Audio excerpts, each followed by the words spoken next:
Hello, hello, everyone. Did it, did it, did it, did it, did it, did it, did it. So, yeah, man, I'm kind of bright here, aren't I? Let me see if I can make myself a little darker. Is that work? I think that's working a little bit. I'm using hello, clever, welcome in. Hello, and welcome in everyone else too. I'm using this thing called Shoost, but I'm still kind of not used to it and trying to figure out how to more dark and mysterious. I do agree. I think if I blend auto, no, that's just making me dark. Oh wait, no, if I go into my layers and I turn down color correction, where is it? There it is. I turn down my brightness. I can go. my my lane is really bright. It's like neon. It's so bright now. But I think maybe I'm gonna have to play around with this a lot. I think because it's a little bit tricky for me to figure out. If I just use like the presets, it kind of makes me very grey. It takes a lot of my color out, and I don't necessarily like that. Name pronunciation? Well, the name is Ruadh Quilta. Hello, first hour. Welcome in. Welcome in. Yes.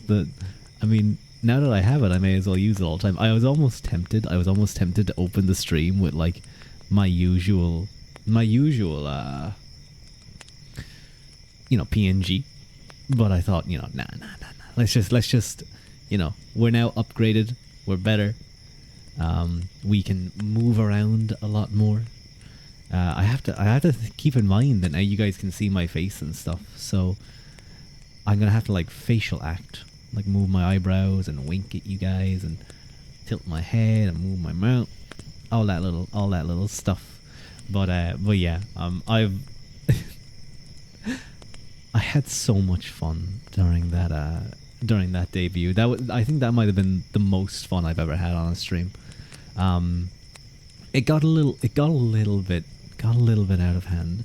Hello, Doodling Poodle. Welcome in. How you doing? It got a little bit out of hand with some of the stuff that was being said, but I think for those types of big events, those types of you're revealing a model. It's quite a handsome model. If I do say so myself, and that's more of a compliment to my mama and papa than it is me being narcissistic, and I'm still being narcissistic. A little sick, but okay. Oh, poor poodle.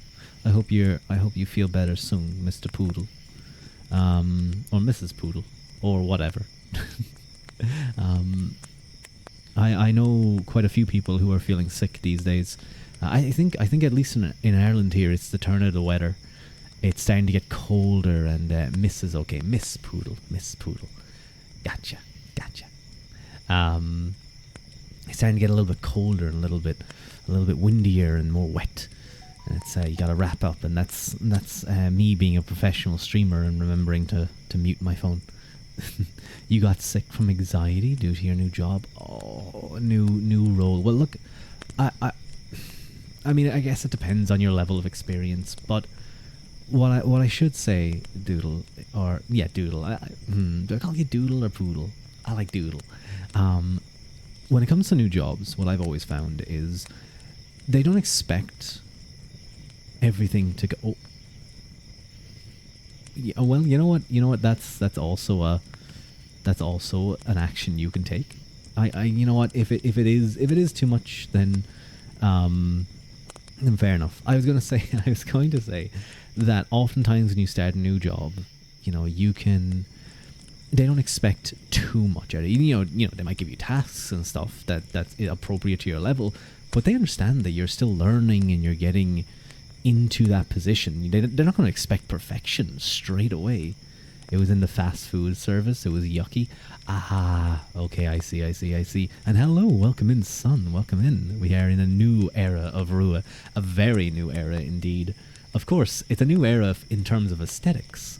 And once I figure out how Shoost works, I can probably make myself look a little bit better in this thing. Although I love in this dark background, you can really see all the sparkles. It's very pretty, isn't it? I can really start putting myself into the scene. But in terms of content, I mean, I'm still going to be doing my reading streams. I'm still going to be doing stuff. That's not going to be a change. That's not going to change. Although I do want to get back into doing proper ASMR, and I think with this model, things will be pretty good. Things will be pretty good indeed.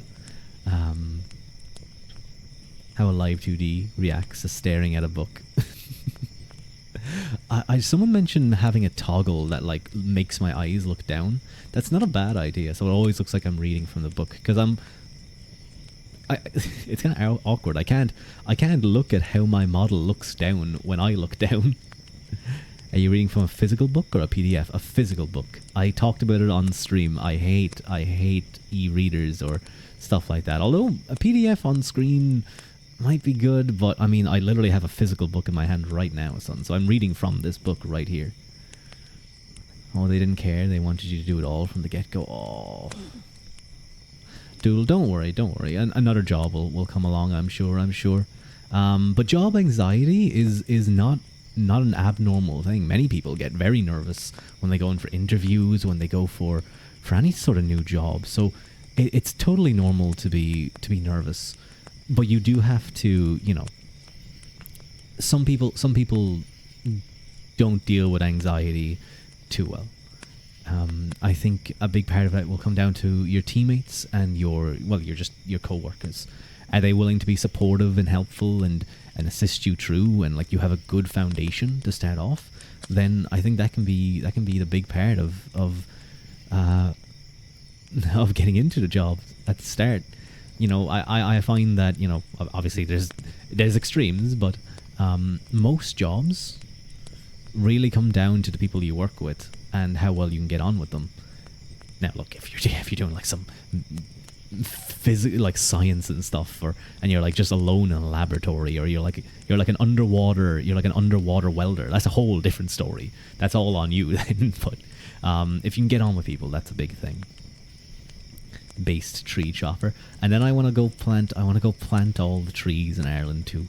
And welcome in Crespian. It's Ruavening. It's a Ruavening. No, Rua evening, I think. Ruavening? Ru afternoon. I should start becoming an afternoon streamer. Sure, so I can solely say that. You at least lasted a month. Well, good job, Doodle. Good job. I hope you at least learned some handy skills, maybe with dealing with customers or some stuff. So good job.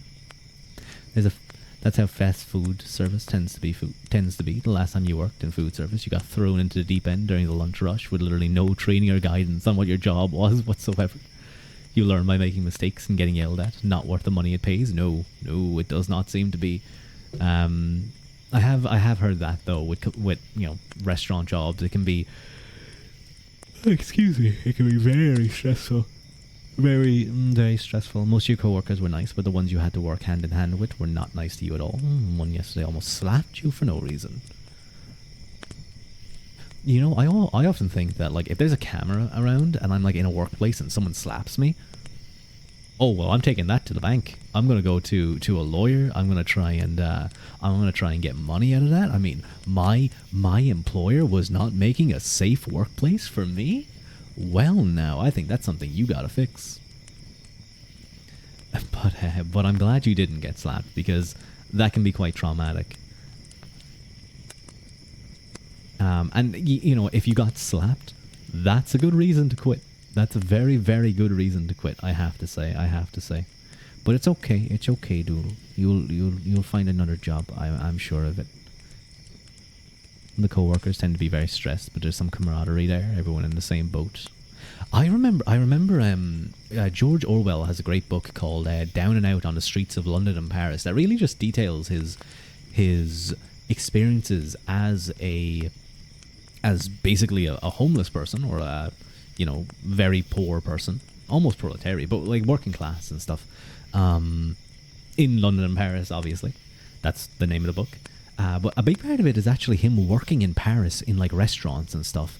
And there's stories of like, them cooking food and sneaking off with like what they could grab to enjoy in the basements and stuff. It's a really cool book. It's a really interesting book, and most people know his other two books, Animal Farm in 1984. But I think Down and Out in the Street of Paris is a really good one. On the Streets of London and Paris that I'd highly recommend people check out. Whatever about Orwell's political leanings, however you feel about them, he is a fantastic writer, and his works are. There's a reason people enjoy his works. Homage to Catalonia is the best. Yes, that's the Catalonia was the anarchist kind of portion of the Republican side of the Spanish Civil War. The other side being kind of general Republicans, but mostly socialists and communists, and many of them being backed by the Soviet Union. Not to get political, but let me quickly go into a brief history lesson, I suppose. From what I remember, I believe essentially the communist-backed Soviet Union groups, or the Soviet Union-backed communist groups, essentially betray the anarchists and slaughter them and force them to come under heel. Of course, then you have the nationalist side with the various monarchists, just general conservatives or the military junta, and then you have the phalangists who are fascists. So it's a very, very interesting time period piece. I actually have a few books of a guy who fought in that war. Oh God, what is his name again? I can't remember. It's just memoirs. It's a very fun book. He actually, I have one. I want to get one. Peter Kemp. That's it. Peter Kemp. It's a really good book. Very, very just fun. Now he fought on the nationalist side. I would love to pick up a Republican side, which is probably actually a reason why I should pick up A Homage to Catalonia. I think that would be a nice balance. Mine Were of Trouble. That's it. That's the book. I've read it ages ago. I just couldn't remember it. But yeah, I would highly recommend everyone go check it out. Citation: George Orwell, better known for other work. Yeah. You read the trilogy? Very good book. I have the trilogy as well. It starts off with his time in Spain, and then in World War II, and then like in Indochina, was it? Or no, it was like, where was it again? It's been ages since I read those books, so I'm kind of very blurry on the details. I remember in Spain he got a car or something. He got like a sports car or like a really fancy car, and he was whipping it around like Spain. And suddenly he came upon a column of Republican soldiers, and he was on the nationalist side, and he was like, oh shit. So he just started driving, and he just, if I remember correctly, he floored it and went right past the Republican group and just kind of like scattered them before they could figure out what was going on. But yeah, very good books. Very interesting in the from a historical perspective. One of the many insane stories. Oh yeah, like this guy lives a life that's exciting enough for 5 lives. Every few paragraphs he seems to run into something. I know. There's actually a reference to he met Satan and drank with his family. There's a lot of fun stories. Maybe we should read one of those books someday, but I feel like I have a load of other stuff to do. And we're finishing a book. We're going to be finishing a book. We're going to be finishing a book today. We're going to be finishing our work on Medieval Ireland by Claire Downham. Now, someone mentioned that, there's the reading and writing. There's the reading and writing category on Twitch now, but no. ASMR has way more activity. And well, I guess maybe like I'd kind of be a lot more visible. At the same time, I'm like, what I kind of do is I do reading, but it's kind of in an ASMR style. Well, maybe it's not really in an ASMR style, but that's kind of my intention. I want you guys to be able to relax, to chill out, to enjoy finishing books, the ever so rare event. I would finish these books a lot quicker, I swear. But like when you're only reading 30 pages every stream, and you're talking and chatting and you're having fun, because that's what you guys do in my stream, I'm sure. You guys have fun. You don't just sit there with my voice in the background and not listening. You're thinking of giving the reading and writing category a try yourself? There's always been the reading fun category. It sounded silly. Yeah, imagine having fun while reading. Ew. Having fun? No, you do not have fun while reading. It is for intense study only. Do you understand?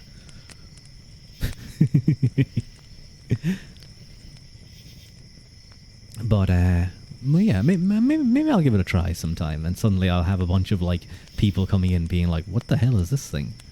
What are you? Why are you an animated character? Are you real?" Although I feel like at this point, people probably know, like Twitch people probably just know what a VTuber is. From what I've heard, most recently, I think it was Iron Mouse. She broke the record for the most subscribers, and then she has like was it subscribers? It couldn't have been subscribers, right? She couldn't have gotten 250,000 subscribers. I feel like I heard that, but maybe it was concurrent viewers, or it was like followers. You want fun? Get out of here, you zoomer. This is serious reading business. Yeah, we a serious channel up in here. Also, I'm going to be adding some. I have the toggles there down below.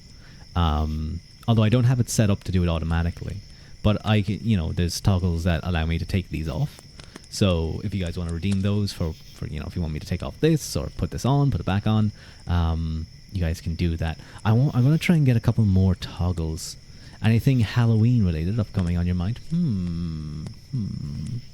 I'm gonna have to look up what I could. Huh?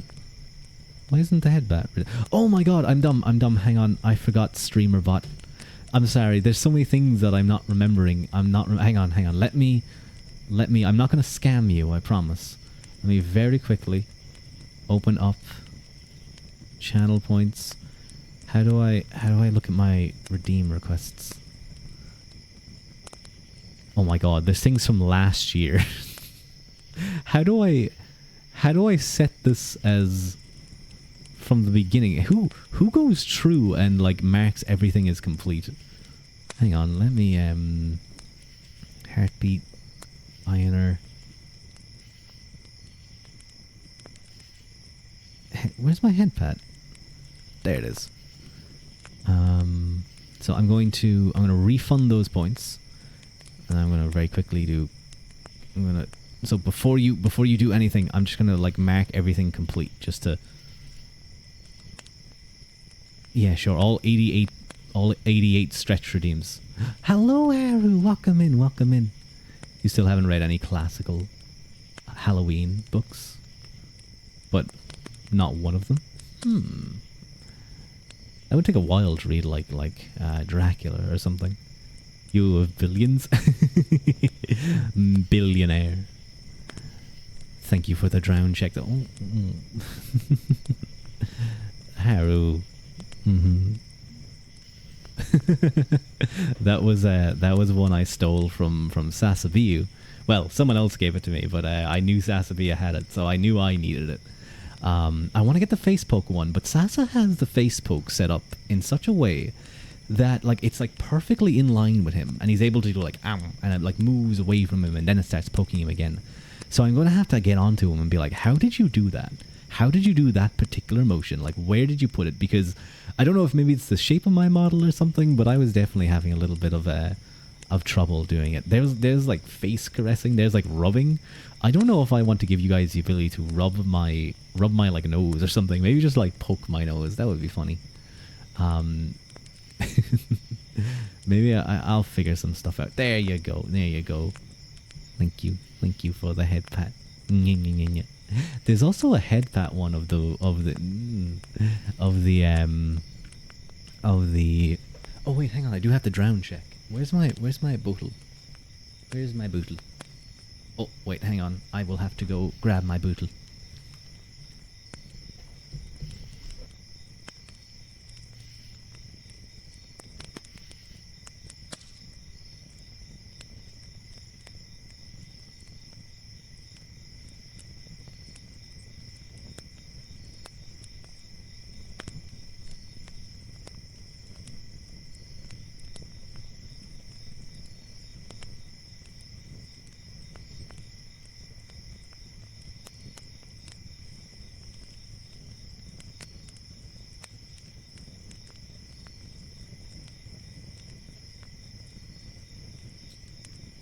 Oh man, I just realized I can no longer pretend to still be gone from my desk when I run away, or from the stream when I run away. Not my desk. There is no desk here.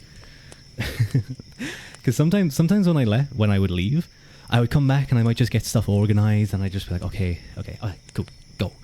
Or I might like just do something. Like sometimes I'd be like, oh guys, I gotta go for a sec, and then I would mute and I'd like clear my throat, and then I'd just wait like 10 seconds, just let myself kind of relax for a bit. Your model is so high quality, everything is so refined. All the redeems are connecting smoothly, the tracking is good. Well, those hand redeems were something I bought there earlier. He hates us. No, I love you guys. I love you, I love you, I love you. Am I lying? Who knows? You can't escape us now, I know it. I'm trapped. Let me take a quick sip of water.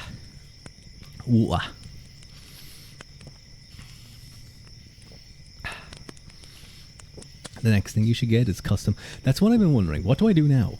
Like this was the big thing. It's over. Like I've peaked. This is the last stream was the best Ruadh you're ever gonna get. You guys got extra kind of fun Ruadh that stream, and if you guys are hearing crinkling, I'm opening chocolate. It's milk chocolate, but the center of it is white chocolate. What's it called? It's called Top Deck by Cadbury. Ooh, is it nice? Gimmer? I don't know what a gimmer is, but I'm gonna enjoy my chocolate. Hang on. I'm gonna post a photo. I'm gonna take a photo and then I'll post it later. Make sure that I'm not being. It's really good. Custom background, commission background with customized community relevant details. I would love to do that. I would love to get some kind of. I will say I love these animated ones. There's other things that I'm thinking about, like a proper opening screen, like rather than like, starting soon right down there and in the background, which sometimes I enjoy, but like I'd love to. Kaira Haru, who was an Iji Sanji VTuber, he got gifted this because he's an Iji Sanji Japanese VTuber, and they love just giving everything to him.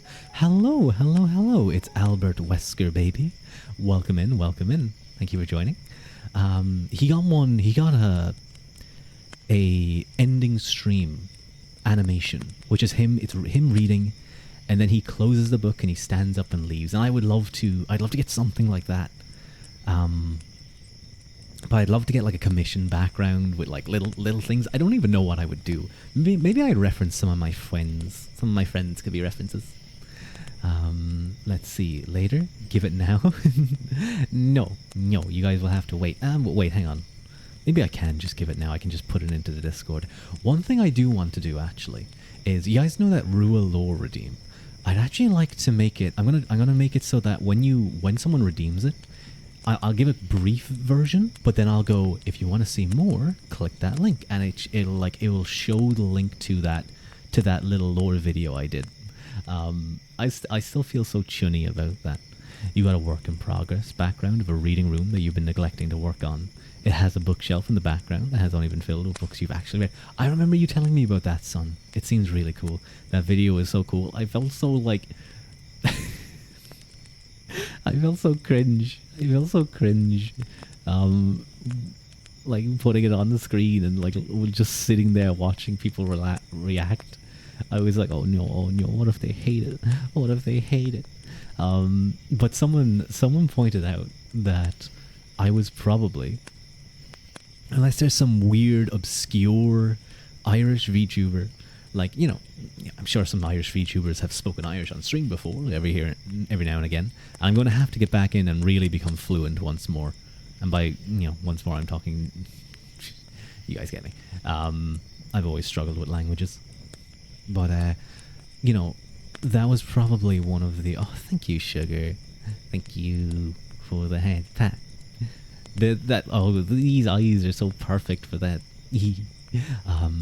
But, I was probably the first VTuber to ever do like a big introduction with in Irish. And in that way, I like to pretend that I have left a mark on VTubing history. Bye. Joins, head pats Ruadh, leaves. What a based individual. That's how I sometimes do stuff with VTubers. I join, I redeem, hydrate, stretch, head pat, and I go, okay, that's my good deed done for today. You think you want to restart it and draw the books bigger so their titles are visible on stream. Sun wants to impress everyone with his wide range of reading, evidence of reading. Make it more Greek themed rather than Victorian looking. I think you should try to, because you are English. I think you should try to add a little bit of that. You'd be so sad if you graduate. What? What? You're only 1800 years old. Yeah, guys, I'm really old. My back is creaking all the time. I'm gonna graduate like tomorrow. It's over. That was the peak of Ruadh, and I want you guys to remember me as a good fun streamer before I become like ailing and old. You're only 18. I'm still a baby. I'm a baby. I'm a little baby. Ruadh invented Irish. Yes, I did. There's a few mistakes in there. There's a few mistakes in there. You guys won't know what those are. I'm not going to tell you what they are, but I know that they're there, and anyone who speaks Irish will know that they're there. But I think I did a decent job. I think it sounded smooth enough. It's like the Genghis Khan of Ireland. All Irish are his children. Go forth and prosper, then, I guess. I'm very... I'm not even going to say what I was thinking. Go for and prosper is Star Trek. What was I thinking of? Wait, what was I thinking of? No. Didn't God say something to Adam and Eve? Didn't God say something to Adam and Eve about, like, go forth and reproduce? But I think he used a different term in the story of Genesis. I can't remember. Go forth and multiply. That was it. He used multiply, which is a very good phrase. But yes, go forth and multiply.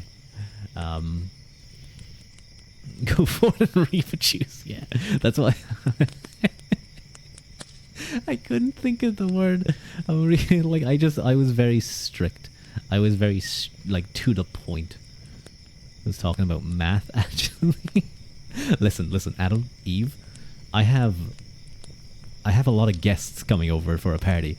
I need you guys to figure out the maths behind how many people I need, how many drinks I need, how much food I need. I need you guys to do the maths on this.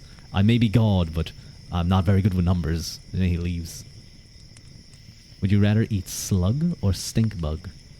I would rather eat a slug, because stink bug sounds stinky.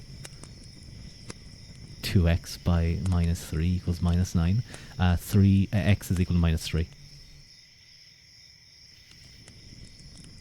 I saw that. I saw a guy was talking about x and y.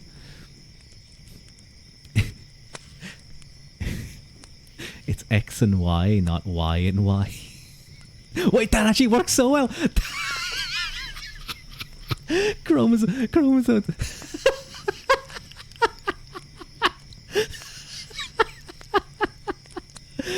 Oh man, I'm so funny. I crack myself up sometimes.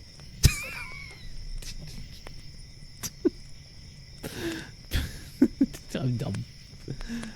Do you think God was talking about you and me? Me and you, clever? I don't know. Wants us to do problems. Yeah, he just wants us to solve maths. Maths is one of the highest forms of knowledge. It probably has produced so much knowledge for humans. Did you know that W is called W because it's two U's smushed together? You want to tug on my cloak? I will take that off. We can take on Sun together. I'll beat up Sun. They never conquered us. But we'll take off the cloak. Or did you want to toggle something else? You may have... So, should it be double V then? Math is yapping, but numbers and X and Y. I'll have you know you're like 3 million degrees Celsius. That's very hot, Son. I mean, you are quite a handsome individual, but I don't know about 3 million. That seems a little bit overzealous. Oh, by the way, Son, I loved that art of Bonnie you did in your outfit. She posted it on her Bonnie Paws, who is probably streaming right now, actually doing karaoke. She has such a wonderful voice. It's very nice to listen to her. But that art was so good, so good. I want you to draw me. I want to be drawn in the sun style. I want you to make my hair all fluffy. I was saying it to other people, not you. It's very fitting for this cover. Oh, you were talking about yourself. I saw it. Of course I saw it. I made it. It's very fitting for her. I did notice you made it quite form-fitting. Based artists are so powerful. They can just. I saw. What was his name? The space twink guy, the alien twink. What's his name again?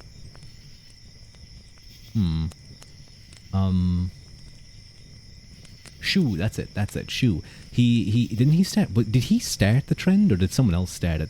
It was like, be careful. I'm an artist. I can make you pregnant. And then yeah, that was the one. That was the one. I don't know if he started that, but that's quite a funny one. Artists are so powerful, they can draw you pregnant. Yeah, and you gotta be careful. You gotta keep artists on your good side. Unless you're into that. I mean, some male streamers are. I would rather not be, so I will keep them on my good side. And I will commission them, and I will pay them promptly. And all that, and I will reference them. And give them praise. And tell them how amazing they are. I did send on to my mama, being like, hey, just to let you know, everyone is loving the model. People are talking about how pretty it is, how lovely it is. I think she did. I was just thinking about the poking stuff.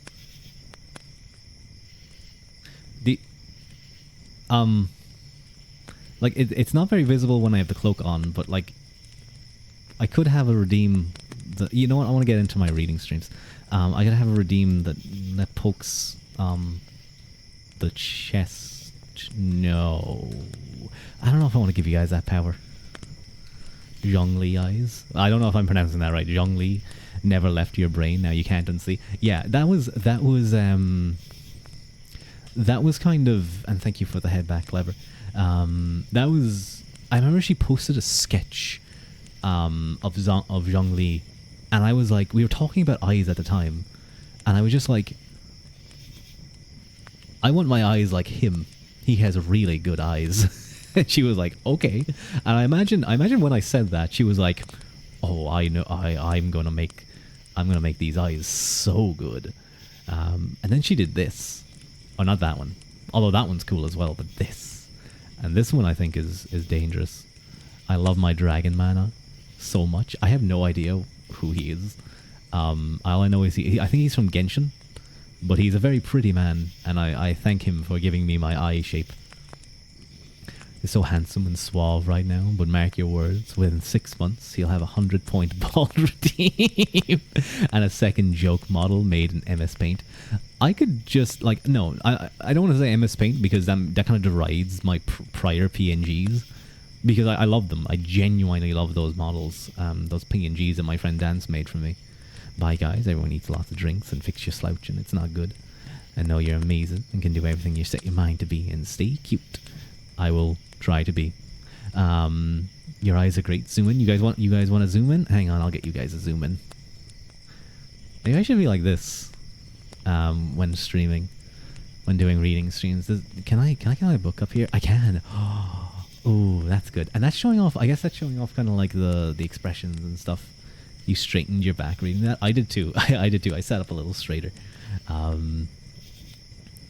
But I could get a redeem that's like sketchy Ruadh, and it just drags in my old sketchy self. It kicks me out. Billy approve.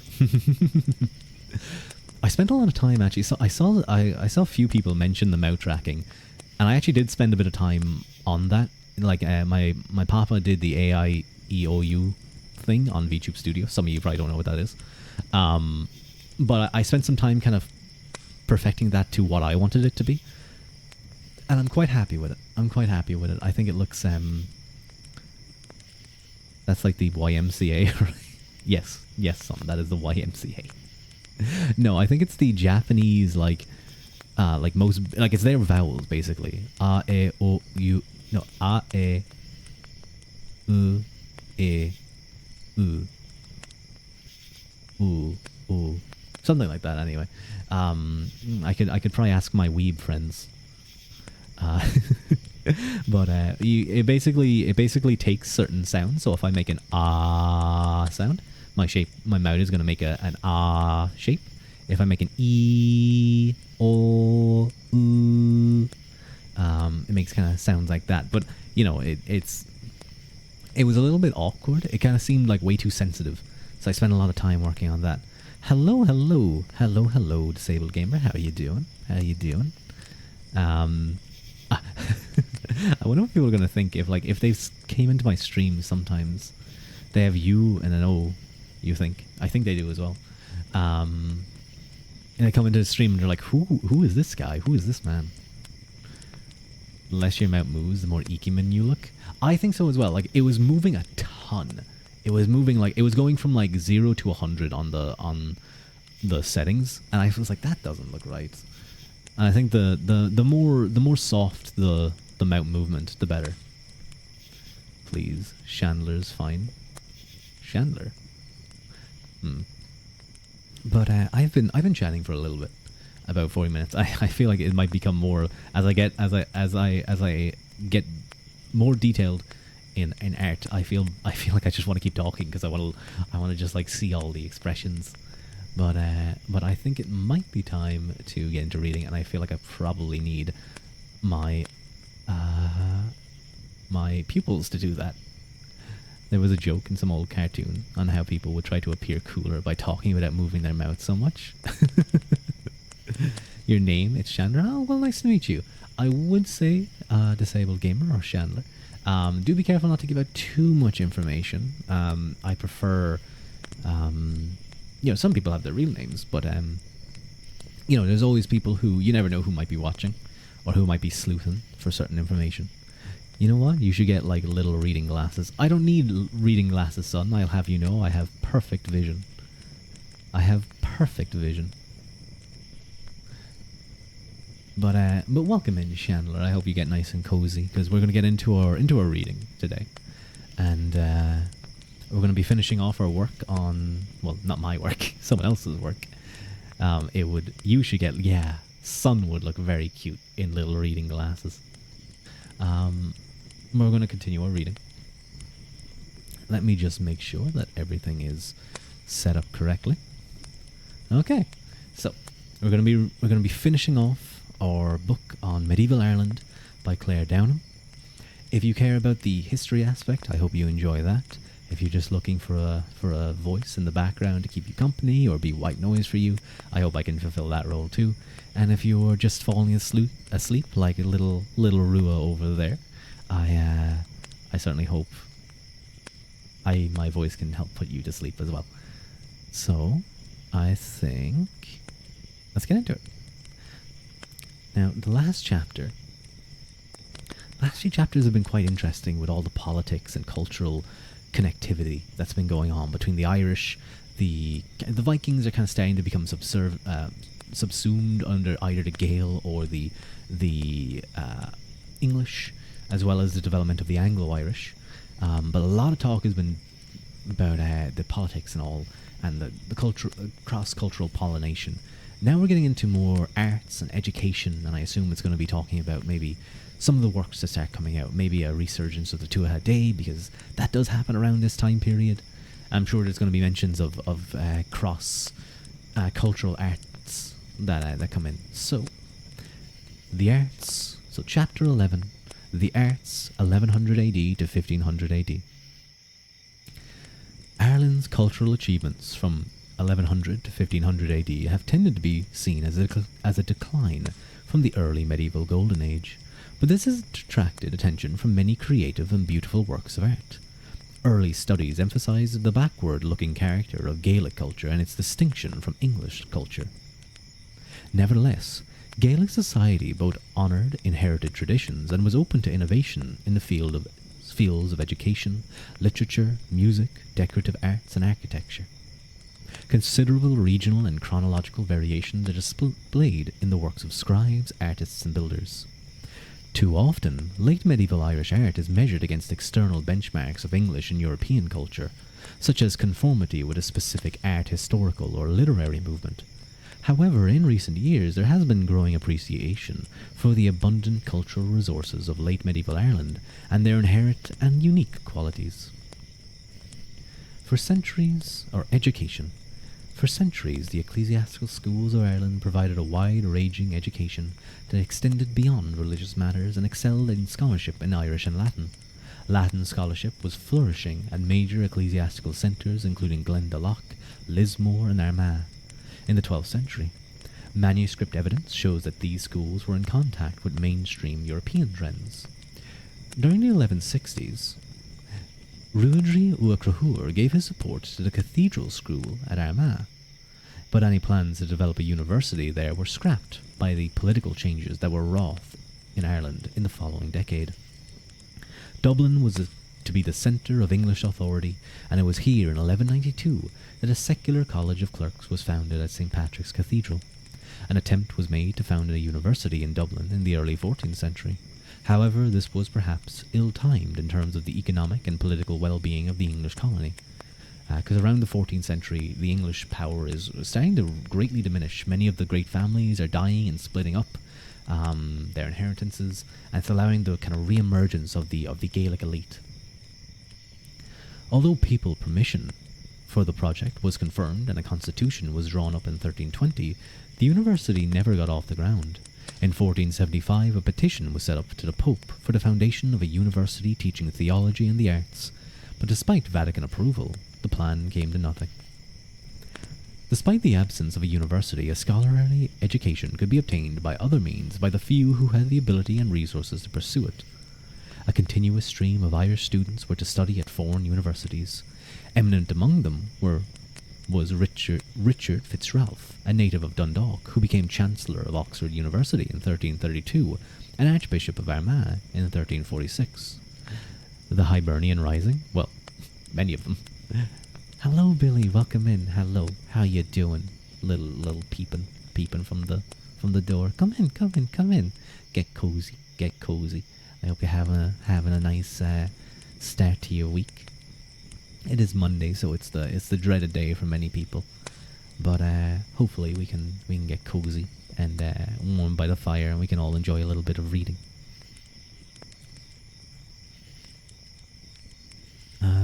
Another example was Miras Ua Philcalig, who was regent of studies at Milan and Padua before becoming Archbishop of Tuam in 1506. Education was available in Ireland through schools associated with religious houses. The mendicant orders were prominent educators, with schools of theology founded at Dublin, Athenry, Galway and Drogheda during the later Middle Ages. Nuarua. Hello, Alpin, and thank you Crespian, for the hydrate. And yes, Alpin. My little sippy cup. And yes, Alpin, very much Nuarua.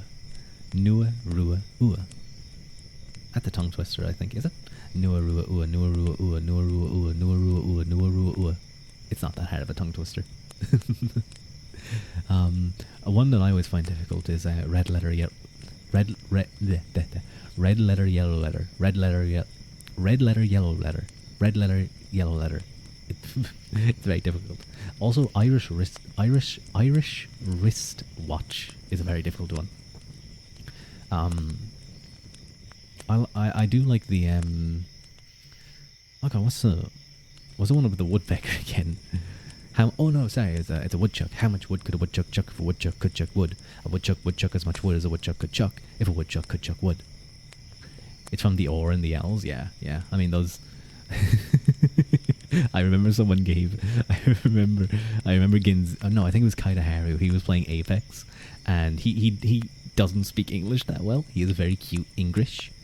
He's an EG-san GJP liver, and he was doing tongue twisters, and someone sent in as a super chat Irish wristwatch, and it was so cute watching him try. He was really struggling. He probably didn't even know if he was pronouncing it correctly either. He was just like, Iris, we still watch you. It was so cute.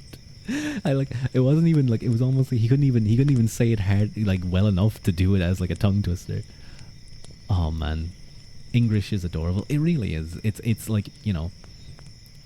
I think we just like seeing people like, you know, if I was decent at pronouncing Japanese and I had Japanese viewers, they'd probably be making me go like kawaii.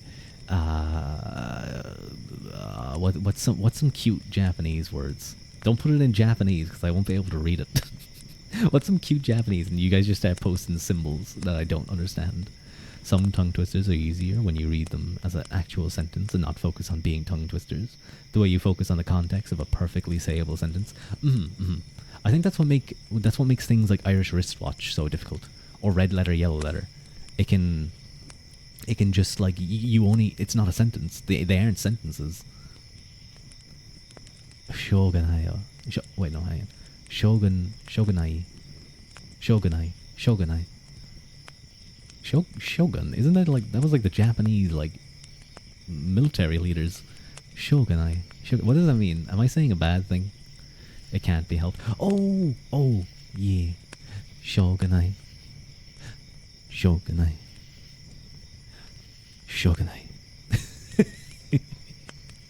I'm having so much fun having facial expressions. Man, we're not gonna get a lot of reading done, are we? In Gaelic areas, lay schools also flourished under noble patronage. Before the 12th century, dynasties of scholars in poetry, history, and law fostered knowledge and oversaw the creation of schools. However, it is for their activities in the later Middle Ages that learned families and lay schools of Western Ireland are best known. From the 12th century, church reform effectively marginalised Irish vernacular education, whose traditions were assumed by learned lineages. These lineages might also number clerics among their rank, but the power bases remained outside the church. Quite often, learned families have had a strong local affiliation due to the lands and resources provided by their patrons. Oh, actually, I just remembered, Alpin, your birthday is next Friday. I'm gonna do my best to be there. I'm probably gonna be like busy, but I'll still put you on silent if I can't listen, and if I can, I'll definitely at least pop in. But I'm looking forward to that. And yes, guys, it's Alpin Allbench. Isn't it this Friday? Yeah, I think it's this Friday, isn't it? It's this Friday, I'm pretty sure. So you guys go celebrate him. You guys go cheer him on. Because Alpin's a cool guy. Anyway, back to reading. Quite often, learned families had a strong local affiliation due to the lands and resources provided by their patrons. An example is the Mac Éadacháin legal family, who maintained a law school at Ballymacin, where they received patronage from the Uath Shenanigans.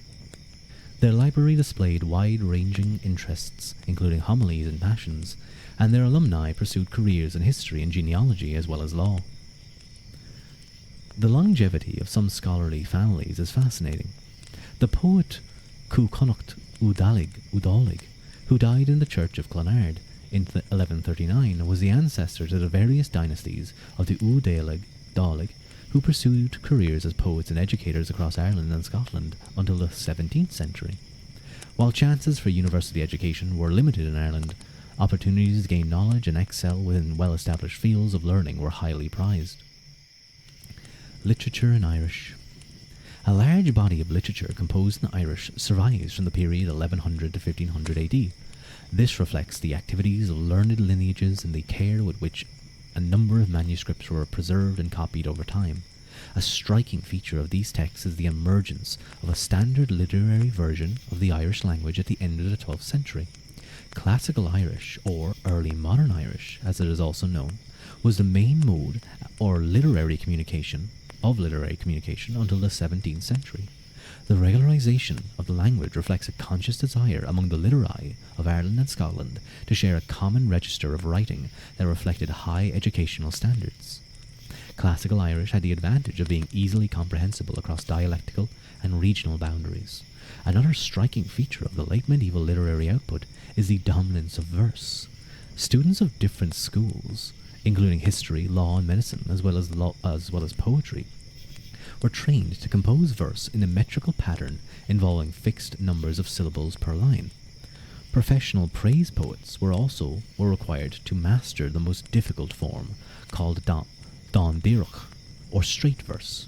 Use of verse therefore permeated all areas of composition alongside prose, including genealogical literature, versified religion, and secular narratives, teaching and mnemonic poems for law and medicine. Perhaps the most familiar output of the Irish literati of the late Middle Ages was praise and poetry. This was verse directed to members of the nobility in return for payment, and it was often intended for public recitation. It continued an earlier tradition of poetic eulogies. Many of these works have been preserved in manuscript and anthologies dating from the 14th to the 17th century. Much more was doubtedly lost. Stock teams. How do my eyes... Sorry, I see myself moving. Are my eyes like looking down at the book when I'm reading? It's kind of hard to tell because when I look up to look, my eyes look back up. It's tricky. Stock teams were employed to praise poetic patrons, including impeccable ancestry, generosity, physical beauty, courage in war, and suitability to rule a wider territory, if not all of Ireland. Flattering comparison might also be made to historical figures, or to the fecundity of lands under the patron's rule, which reflects supernatural approval of their status. The selection... oh, wait a minute, hang on. I'm pretty sure... Hang on. I should have ads turned off. I do have ads turned off. Okay, good. They tried to lie to me and say that they were going to start soon, but they shouldn't. People coming in might get pre-rolls, but that's their fault. Where were we? Oh yes. Flattering comparison might also be made to historical figures or to the fecundity of lands under the patron's rule, which reflects supernatural approval of their status. The selection and presentations of these themes were personalized for their patron.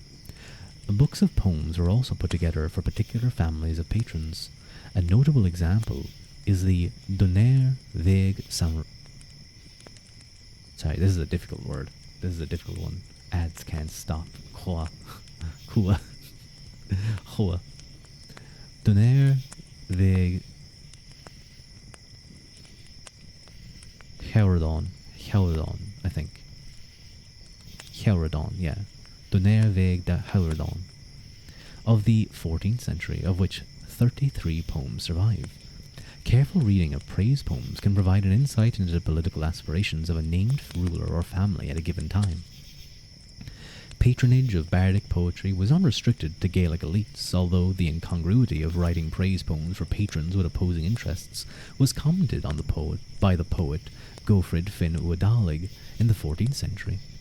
In a humorous confession to Gerald Fitzgerald, son of Maurice, Earl of Desmond, he wrote, quote, "In poems to the English we promised the expulsion of the Gaels from Ireland. In those to the Gaels we promised the expulsion of the English east overseas." His patron Gerald Fitzgerald was a prolific amateur in the composition of Irish poetry, and more than 60 poems attributed to him have survived. In addition to conventional praise poetry, other genres of bardic poem, including laments, love poems, satire, and religious poems, existed. One of the best-known religious poets was a 15th century Franciscan, Philip Vogt O'Hugan, of whom 29 works survive. The poems of O'Hugan combined bardic convention with Latin learning. For example, his poems devoted to St. Francis drew heavily on the 13th century Legenda Mare of the saint written by the Italian Franciscan and theologian, Saint Bonaventure. While studies of bardic poetry have tended to stress their conservatism, it is clear that poets were open to a variety of influences in shaping their works. Claims to noble ancestry appear prominent in praise poems. It is therefore not surprising that genealogies in prose and verse were an important part of the literary output of Gaelic authors in the later Middle Ages. Often these works were compiled over a long period. The genealogy preserved in the Book of Leinster had been reworded and updated several times between the 7th and 12th centuries. These works should not be considered as entirely factual. They might telescope generations or take on board oral tradition and invention over time. One of the renowned genealogical works of the later Middle Ages was Trialum Temchel na Folda. Let us travel around Ireland. The poem describes each regional lordship of Ireland and gives the name of the traditional ruling dynasty. This work was begun by Sean Moore Dovagon in the 14th century, who covered Connacht, Ulster, the Midlands and Leinster. It was completed by Willa na Neamh Uahidrian in the 15th century, who described the southern provinces. The absence of reference to English lords had created the false impression that these poets sought to describe Ireland as it was before 1169. However, the author's aim was to establish the claims of Gaelic lords to particular lands, where new Gaelic families had risen to power replacing old dynasties. Up-to-date information was included in their verse. The presentation of the past was important in Irish literature because it helped promote current causes. Another type of composition that compiled and supplemented existing texts was chronicling. Notable collections of annals that have survived include the Annals of Ulster, which was compiled by Cahag Og Mac Magunusa in Fermanagh in 1497. The Annals of Loch Kay, and the Annals of Connacht appear to originate in a text compiled and maintained by the Uamail Conair school in Connacht in the later Middle Ages. Gaelic schools also preserved older prose narrative. Often these were reworked. For example, new versions were made of the Tain Bacholana, the cattle raid of Cooley, known as Recession 2b and Recession 3. Another well-known story, Longus Mac Uasla, the exile of the sons of Uaslu, more widely known as the Deirdre story, was rewritten in the 14th or 15th century under the title Ohig Chlán Usnig, the violent death of the sons of Usnach. Fresh prose compositions often looked back to older themes while catering to contemporary tastes and literary fashions. A significant body of literature from the late Middle Ages concerned the legendary pre-Christian hero Fionn MacCool, or Finn MacCool. Hello, A-Pop. Welcome in. I hope you get nice and cozy. Tales about Fionn had been in circulation since the 9th century. By the 12th century, Fenian narrative could be described... Oh? Huh? Okay. Daya wants to collaborate. I suppose so. I don't know how this collaboration stuff works, but I think we should. Oh no, Daya's gonna be really loud, isn't he? I'm gonna tell him he has to be quiet because this is an ASMR stream. I've never done this before. I'm really scared, but okay. How does this work? Hello? How does this work? What has happened? Daya coming in. Did something happen? I clicked accept. Did he knock? I think he did. Do I not have the thing set up? It works. You just gotta unmute him, or you, I think. There's like a second screen to click through. What? How do I do that? I've never used this before. A second screen. How do I... Daya? Can you hear me?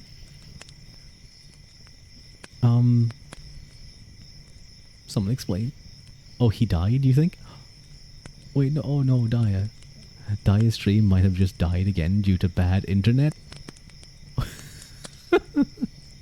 Oh no, rip Daya. 1800-year-old man discovers technology. I don't do change. I don't keep up with things. Oh no, Daya. Oh, I'm sorry, Daya. He's back. He's Daya back. Nice. He's Daya back. Hello, Cypher. Welcome in. We were doing some reading, and then Daya tried to join. Let's see if he knocks again. Maybe it will work this time. I have not set up anything to do with those those collaboration stuff. So I really don't know how it works. Keep me posted. Keep me updated, bros. Why did I say it like that? But keep me updated on what Dai is doing, and I will. Maybe he can join. I don't know how it works. Someone will have to talk me through it. Okay. Now he's knocking again. He is knocking again. Okay. Oh god. I'm going to tell him he has to be quiet. He's gonna have to be quiet. Shh. Be good. Be good. Okay. So. Okay. Okay, it's starting. I don't know what's about to happen. How do I cancel it? Because I might have to cancel it. Okay, it's loading, I think. It's calling me a guest star. Or is he the guest star? He's the one who knocked on my stream. He should be coming into my stream. Daya? Dayu? Diandus Diamandos? It's just loading. It's just...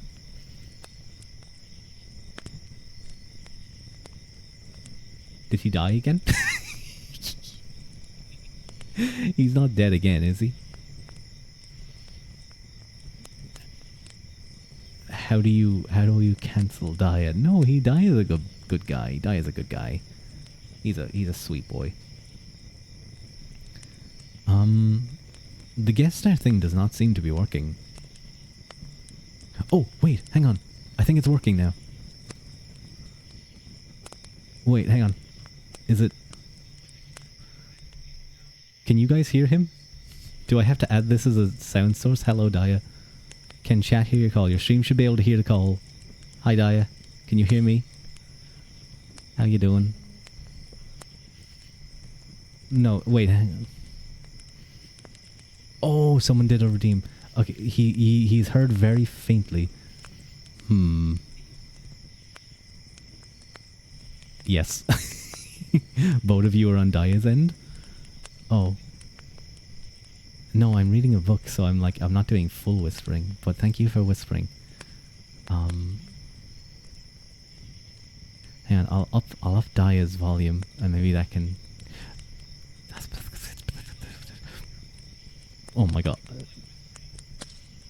You don't hear Daya on this one?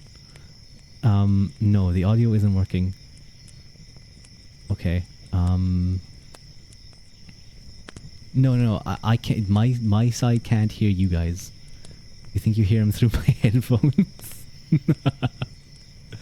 Oh, do I have to have like a source for this audio? I thought they'd just be able to hear you. Yeah.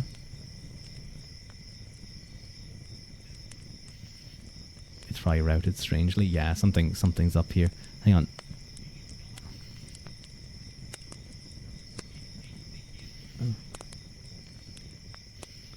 Maybe a setting. Yeah. They just hear me talking. Sorry guys, you don't get to listen to Daya.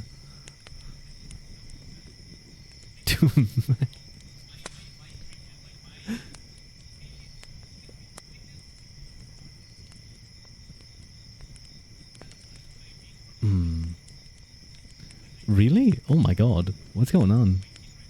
Audio output? Oh, wait, hang on. I think I might know. Audio output.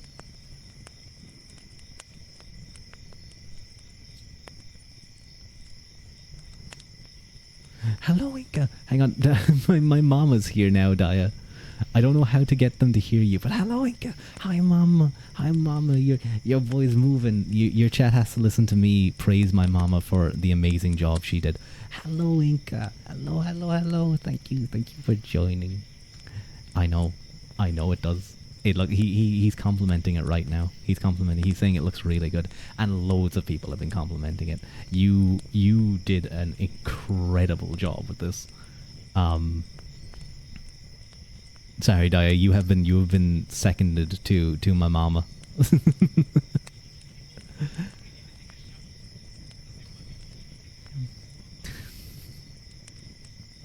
They want you to... I don't know how I feel about that either, I'm going to be honest. And they can't even hear you on my end. And I'm reading a book right now. Okay. Yeah, I'll hear... Oh my god, ow, Daya.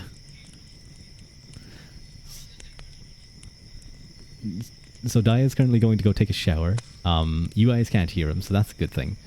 I'll just hear him having a shower in the background, I suppose, while I'm reading. But I ain't so handsome. I mean, you were the one who made me handsome. There was yeah, I can hear you very strangely. One of my viewers was like, your eyes are so pretty, and when I mentioned Zhongli, she was like, oh my god, she freaked out. I'm guessing she's a Daya, shush. Don't say that, please.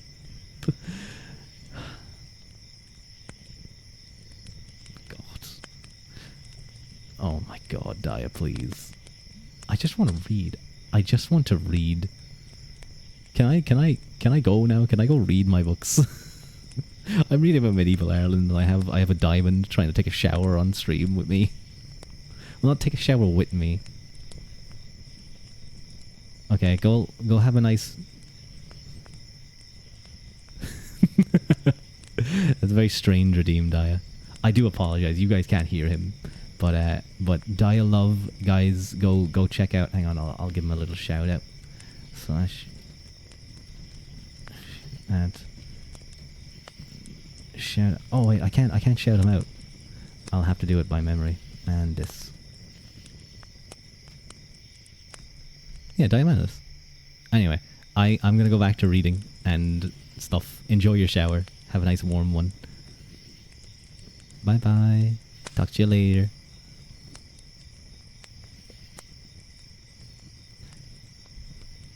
That's a really weird thing. I'm gonna have to test it later and be like, how can I make you guys hear him?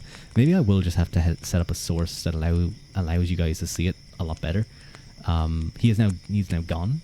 I can no longer hear Daya taking a shower. As lovely as that would probably be for many people here to hear. I remember one time I joined Daya's. It was like an open call stream, and he went to go take a shower, and we ended up singing Barbie Girl. While he was in the shower, it was really weird because I had to sing like 2 or 3 seconds behind him so that it would line up with everything. It was odd. But was it like early? I can't remember how I had to do it. I had to like work with the delay. But he was doing the Barbie part. I was doing the Ken part. Hiya, Barbie. I can. but okay. But hi, Mama. Hi, Mama. You did insane. I like all these. They're so good. I love this. I love what I really love about this is like how off like this all looks so pretty, and like I was teasing people that I have a nose now. Like most VTubers don't actually have a nose. They just have like a line, or they might have like 2 dots. I have a real nose, but I love when I do this. It's a fumo. It's a fumo, but because it has like a real nose and like a really nice shaped mouth, and like it looks lovely. It looks really weird with the full thing. Those eyes are so good. Yeah, like if someone said, if like Daya comes in here talking about gallons, I can just be like, ban that man, ban him, destroy him. And I'm loving this. I'm using this whenever people hype at me. I'm like, oh, thank you, and other things. So like, I'm having so much fun with this. Of course my papa, my rigger. I mean, I think you guys should go into a partnership, because I mean, if this is the quality of your guys' stuff, then like together.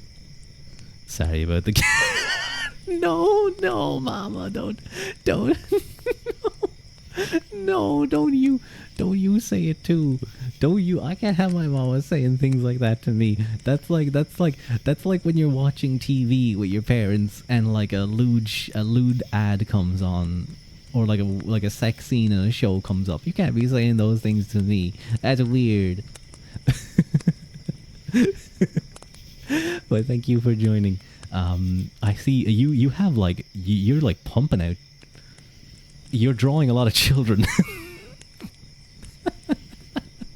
You're drawing a lot of children recently. You're doing like I'm gonna have to go follow all my brothers and sisters, and be like, "Hi, I'm the new one. I forgot to say.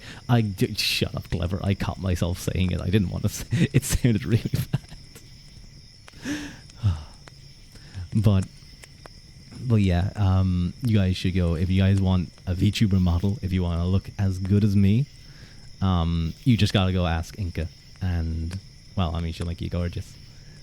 I'm really narcissistic these days. But yeah, thank you, Mama. Thank you for I had so much fun last stream.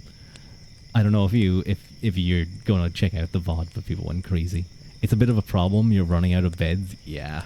I mean, the beds are cozy. They're pretty good, but like, I mean, I know a maid. Haru is her name.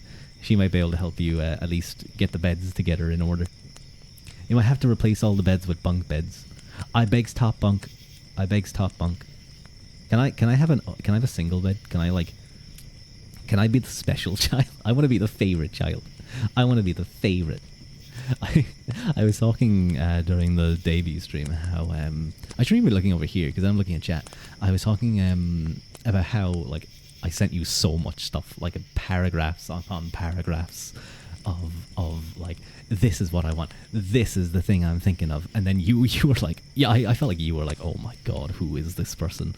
Why is he so annoying? Thank you, Crespian, for the hydrate. Haru's not a good maid, and that's why she gets no pay. But what was I thinking of? Oh, so some people mentioned like how nice the reflections on this looked. I don't even know if that's an art thing. Like I assume it is, that's moving the reflection. It's probably a rigging thing as well. I mean, it's all just so good. But no, don't worry. But yeah, people loved it. I'm so glad. Like I it's hard to explain. It's ever since I've gotten this, I've just been so happy. So, it's cute and wholesome when people are passionate about stuff. It is. I love it. I love it so much. Hang on, I should give. How could I have you join and not do this? Go follow my mama. You can watch her draw stuff, and she's currently drawing her own model right now. I don't know if she finished it, but no, you're shy. Too bad. You're no longer allowed to just sit on your art streams and say like one word every hour. I do love your PNG, like the EP Inca, and then it kind of wakes up for a second and goes back to sleep. Goes EP. But followed, based, good job. All of you go follow her. But I don't know if you're really busy right now. You probably are. You have so many children to draw.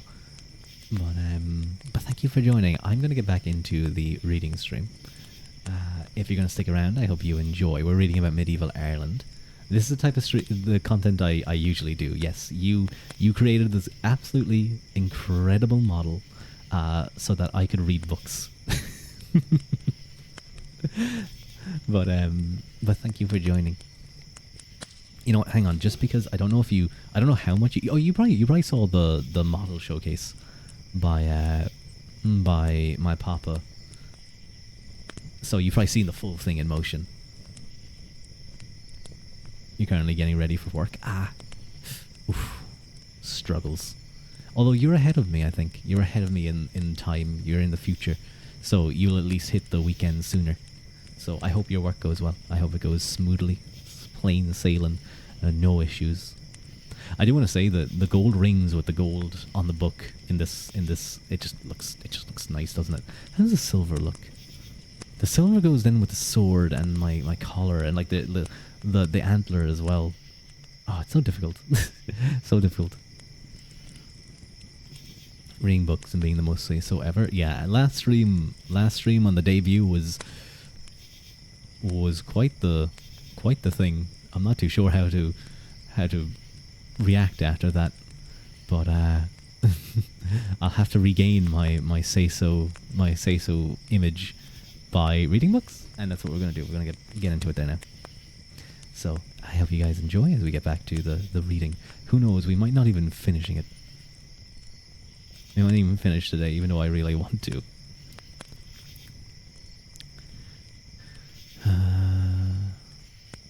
The religious and political concerns of the text hint at its origins and conduct in the first decades of the 13th century. Additional prose narratives concerning Finn. Oh, sorry, I skipped a good bit here. It says Fingal? No, that was, I'm pretty sure that was like the Scottish rework. As Finn and his followers formed a mobile band, the popularity of the tales could relate to the emerging national consciousness. He was a hero who could be associated with all the provinces of Ireland. The longest prose narrative that survives from the Middle Ages is a columna Senorch, colloquy of the ancients. It consists of heroic tales about Finn and his followers from all around Ireland, set within the framing narratives of conversations between Finn's retainer, Cuilta, and St. Patrick. The religious and political concerns of the text hints at its origins and conduct in the first decades of the 13th century.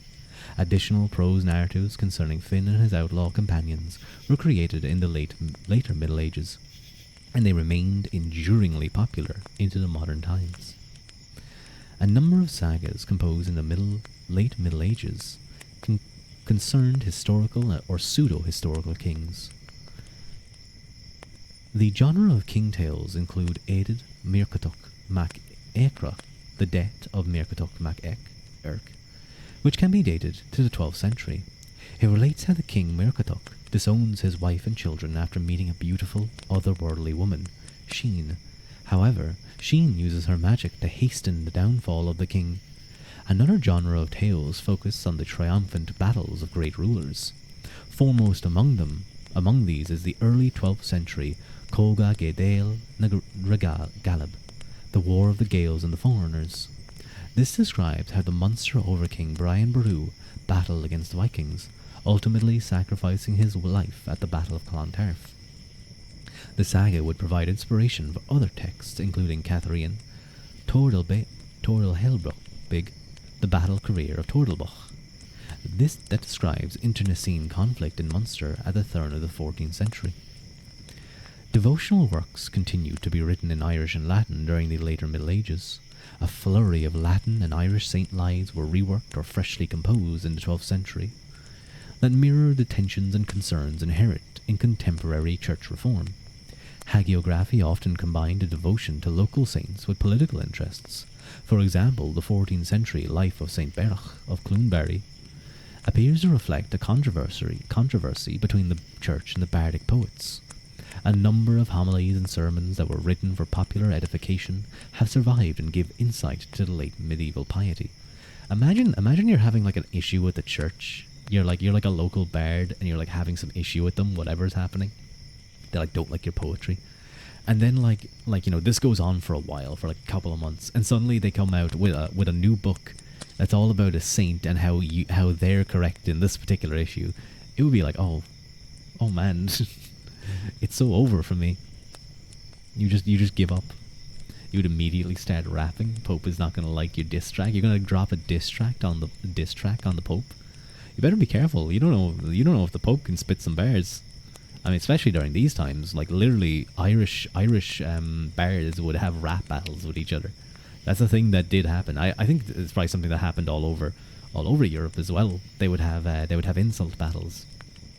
So who knows? The Pope might be able to roll with those punches.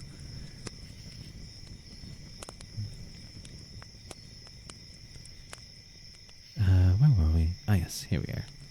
Another genre was functional prose, including legal and scientific texts. Older works continue to be copied and glossed in secular schools, which enable them to be preserved, while the glosses give a rich insight into scholarly developments. Tracts on the rights of secular lords cast light on the burdensome character of late medieval lordship through exactions of rents, tributes, and seigneurial entitlements. Medieval texts are also rich and under-researched body of information about scientific thought from the later Middle Ages, often combining folk medicine and Latin scholarship. Literature in Irish also embraced narratives from abroad. Translations of English texts were popular in the 15th century. Sometimes these were translated from a French composition or translated via English into Irish.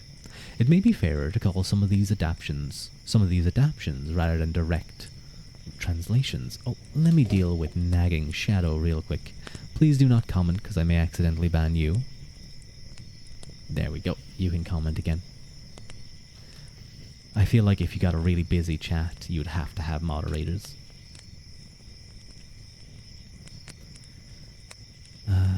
Where were we? Oh, yes. It may be fair to call some of these adaptations rather than direct translations. Examples include Lorganocht on Sohai Nevahal, the Pursuit of the Holy Grail, which represents a lost English version of the Arthurian quest for the Holy Grail. You're welcome, England. The Travels of Marco Polo were translated from an English text by Fingine Uamagamna at the end of the 15th century. Another notable work was Stair Irkul, Agus Abbas, The History of Heracles and His Death, which was adapted from Caxton's The Recule of the Histories of Troy, printed around 1474. And I believe even further back, there's examples of the Siege of Troy, of the Iliad and the Odyssey, being written down in Irish, which is probably the first vernacular, other than like Greece. Or, well, no, I suppose the other people around that time period, or around the time period the Greeks probably had their own versions of it. Hello, King Bob. Welcome in. Thank you very much for the first time chat. Hope you're doing very well. We're just doing a little bit of reading, so get cozy, get comfy, and enjoy.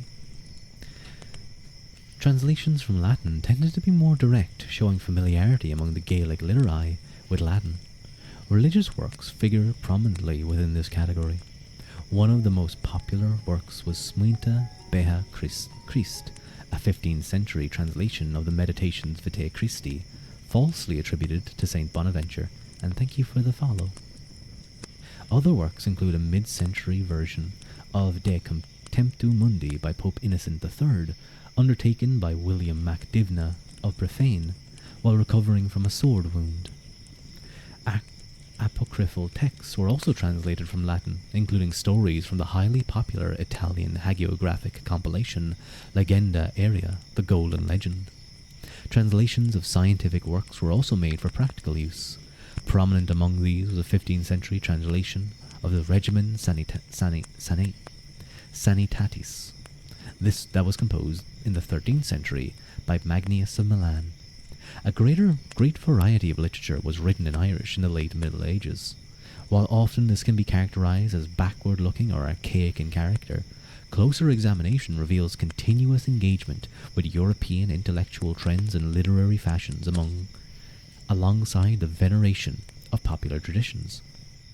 The engagement of the Gaelic literati with the outside world is best exemplified by the translations of foreign works, which became increasingly popular towards the end of the Middle Ages. Non-Irish literature. A number of different languages were spoken in the English colony. These included Norman French, Latin, Welsh, Flemish, and Irish, but English was the dominant vernacular. Legislation from the 14th century shows that the Irish language was making headway among the English, and the government sought to stamp down on it. Although the literary heritage that survives from the late Middle Ages in the Irish language is spectacular, the non-Gaelic language of Ireland have left a modest legacy that is also worthy of exploration. Welsh mentioned, Welsh bros, let's go. Little remains of Norman French literature in Ireland. The two main literary works are the Songs of Dermot and the Earl, written in the early 13th century, and a poem of some 200 lines describing the fortifying of the town of New Ross in 1265. Apart from these, there are only a few minor fragments, including verses attributed to the first Earl of Desmond.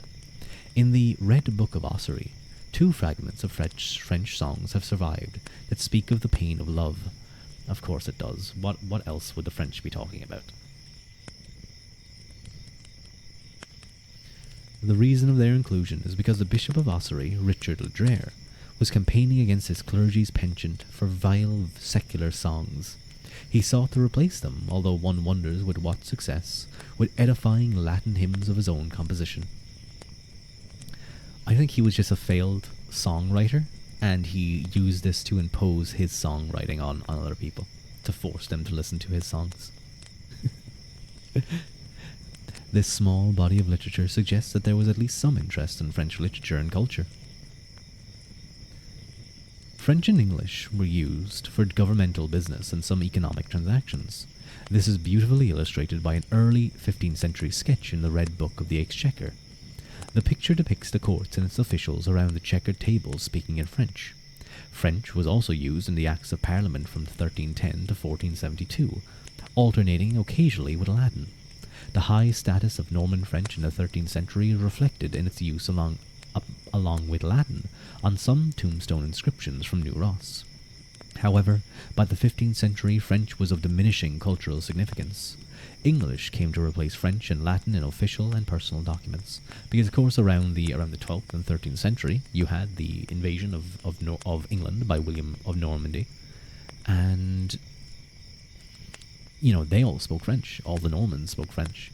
But then over time, of course, you can't hold another language that completely separates you from the people that you're ruling over, especially when you've been expelled from the continent. So of course English slowly starts to take over, but with a lot of influence from French. English was used for day-to-day communication in colonized areas. The English spoken and written in Ireland had obtained a distinctive patois by the 14th century. It drew distinctive elements from a combination of influences, including Western dialects and Irish. The main source of Hiberno-English literature in Ireland is B.L. Helene, MS 913. It's not that kind of BL. Don't start. Which can be dated to around 1330 AD and may originate from a Franciscan milieu. There were 17 pieces preserved in English, scattered between texts in Latin and Old French. You will come? What do you mean? Come where? Are you going somewhere? If that's a particularly lewd joke, I do prefer when we're doing kind of reading streams that light teasing, like kind of just having a little bit of fun is fine. But I prefer not kind of unprompted lewd jokes. It does look like a lewd joke, so just letting you know. There are 17 pieces preserved in English, scattered between texts in Latin and Old French. These mainly comprise religious and satirical verses. A religious poem by Friar Michael of Kildare is outstanding for its metrical complexity and social consciousness in highlighting the difficulty for the rich of obtaining a place in heaven. Among the satirical poems, the best known is The Land of Cockaigne, which dwells on the theme of secular paradise. The poem creatively engages with Irish, Hiberno-Latin, and other European literature. It draws inspiration from the Book of Revelation and lampoons early Irish otherworld tales. Specifically, it critiques of the lax way of monastic clergy. Hello, welcome in. It's Hardy. Thank you for the follow. I hope you're having a nice Monday. I hope you're going to be able to get nice and cozy in our reading.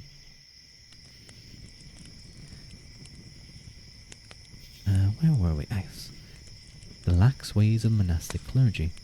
The monks who dwell in Cockaigne wear Cistercian habits. However, they pass their time feasting and seducing the nuns who dwell nearby, and use their gift of flight to race each other. The land of Cockaigne is said to be better than heaven. The idea of undertaking penance to cut short time in purgatory is also parodied. The poet states the reach of the land of Cockaigne, one must wallow up to the neck in pig dung for 7 years. Your model is lovely. Very excited to enjoy your time here. Thank you so much, Harvey. That's very sweet of you. And yes, this is actually a brand new model. I only debuted it yesterday. Well, not yesterday, 2 days ago. So it already seems to be drawing attention. So thank you so much. And I do hope you have a nice relaxed time. I often do kind of big chatting stuff at the beginning of reading streams and kind of every now and again intermittent. But long periods are just me reading. So I hope you can enjoy my voice in the background, or if you're interested in medieval Irish history, enjoy the reading. Beyond Harlayan, a few fragments of Hiberno-English composition survive. One notable example is found in the register of John Swain, who was the Archbishop of Armagh in 1418-39, which berates women's love of fashion and particularly of horned headdresses with the words, quote, "God that beareth the crones of thorns, destrew the prude of women's horns." From the 14th century, and a handful of medical recipes. Hello, Lost Wolf. How are you? Welcome in, welcome in. It's nice to see you. If you are the Lost Wolf that I'm thinking of, which I'm pretty sure you are. Hey, how's it going? How's it going? I'm doing pretty well. Welcome in. For those of you who don't know, Lost Wolf is another ASMR VTuber, and he makes some very nice stuff. His is a little bit more lewd, I will say. So if you guys are looking for that type of content, you can definitely find it over there. Oh my, those horned headdresses. Oh, am I getting called out by this bishop? Or by this archbishop? I think I am. I think he's calling out... Well, he is calling out the women, but I think... Surely it must... maybe he means not just... maybe he means not just... oh, sorry. Yeah, let me do a quick shout out. At Lost Wolf. Maybe he means not just men or women wearing... horned headdresses, but also the men who may be tempting women with the horned headdresses. But I'm doing very well, Wolf. I only recently debuted this model, so I'm putting it to use. I do love it. But welcome in. I hope you enjoy medieval Irish reading, and if not, I hope you can at least enjoy the ASMR that hopefully I can do by just reading it. But I'm gonna put back on my cloak because I'm getting a little bit cold and I want to wear it a little bit.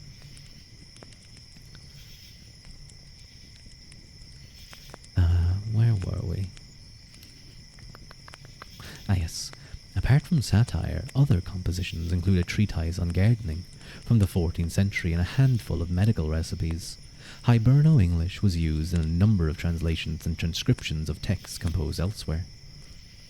These include the devotional writings of the English mystic Richard Rolle and the Expugnatio Hibernica of Gerald of Wales. Gerald of Wales was a poet and a few other things. Particularly, he was a virulent hater of the Gaelic people, of the Irish people, and you can tell that by I don't think you guys need to speak Latin to be able to understand the term Expugnatio Hibernica. That's almost Commissar 40k Exterminatus at that point. The literary tastes of the English elite in Ireland are suggested by the library holdings of Gerald, Earl of Kildare. More than 100 titles were catalogued in 1526. There were 34 items in French, 34 in Latin, 21 in English, mainly romances and histories, and 19 in Irish. So even the English king or lords in Ireland, and maybe at this point they were starting to become the Anglo-Normans. They were starting to. They were certainly interested in Irish literature. I'm gonna move back slightly just to show off a little bit more. I'll figure out the distance I want for stuff. And thank you so much for the follow. Thank you so much for the follow, Brace for Haste. Welcome in, welcome in. Hope you're having a nice Monday. It's lovely to meet you. We're doing a little bit of reading. Latin was the language of the church, education, and some areas of government. The many Latin texts relate to day-to-day record-keeping, correspondence, laws, annals, and regulations.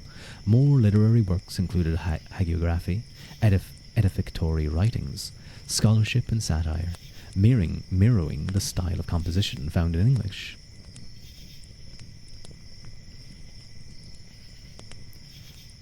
Generally speaking, late medieval Latin texts from Ireland did not possess such a pronounced Irish flavour as had their early medieval counterparts.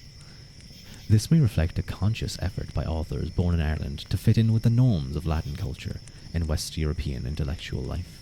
Because before, they were known all over Europe. They were very distinctive. The creation of insular art, insular writing, the Book of Kells, all these type of things, definitely gave the Irish monks and all their travelling and setting up monasteries, gave the Irish a particular reputation and a certain distinct uniqueness among European Christianity. The process of conforming to mainstream European culture began prior to the English invasion, influenced by growing cult contacts abroad and the papally inspired movements for ecclesiastical reform. A model for the secular church reorganization was outlined in the treatise entitled De Statu Ecclesiae, penned by Bishop Gill of Limerick in the early 12th century. The mid-12th century witnessed renewed composition of Latin lives of Irish saints. These include lives of two Munster saints, Mochil and Flanán, which were coloured by the reforming agenda to outline the rights and privileges of the Church. The aftermath of the English invasion prompted further hagiographic outpourings. An intellectual feud with the Roman Church or something? Yes, there was, if you might remember, there was a lot of talk about how the dating of Easter was a very big kind of conversation that was happening in around the early Middle Ages, and this was kind of one of those things that was the Irish in the north were very much hard set against the unpopular, like the non-Roman Rome approved one, while those in the south were accepted kind of what Rome were saying. Now I don't know what the hell was going on exactly. I don't understand calendars or the maths behind calendars or how you calculate the Easter date. Hey, can you do me a favor? You want to hear me pronounce my name? There's actually a redeem for that. It's one Ruadh, I guess.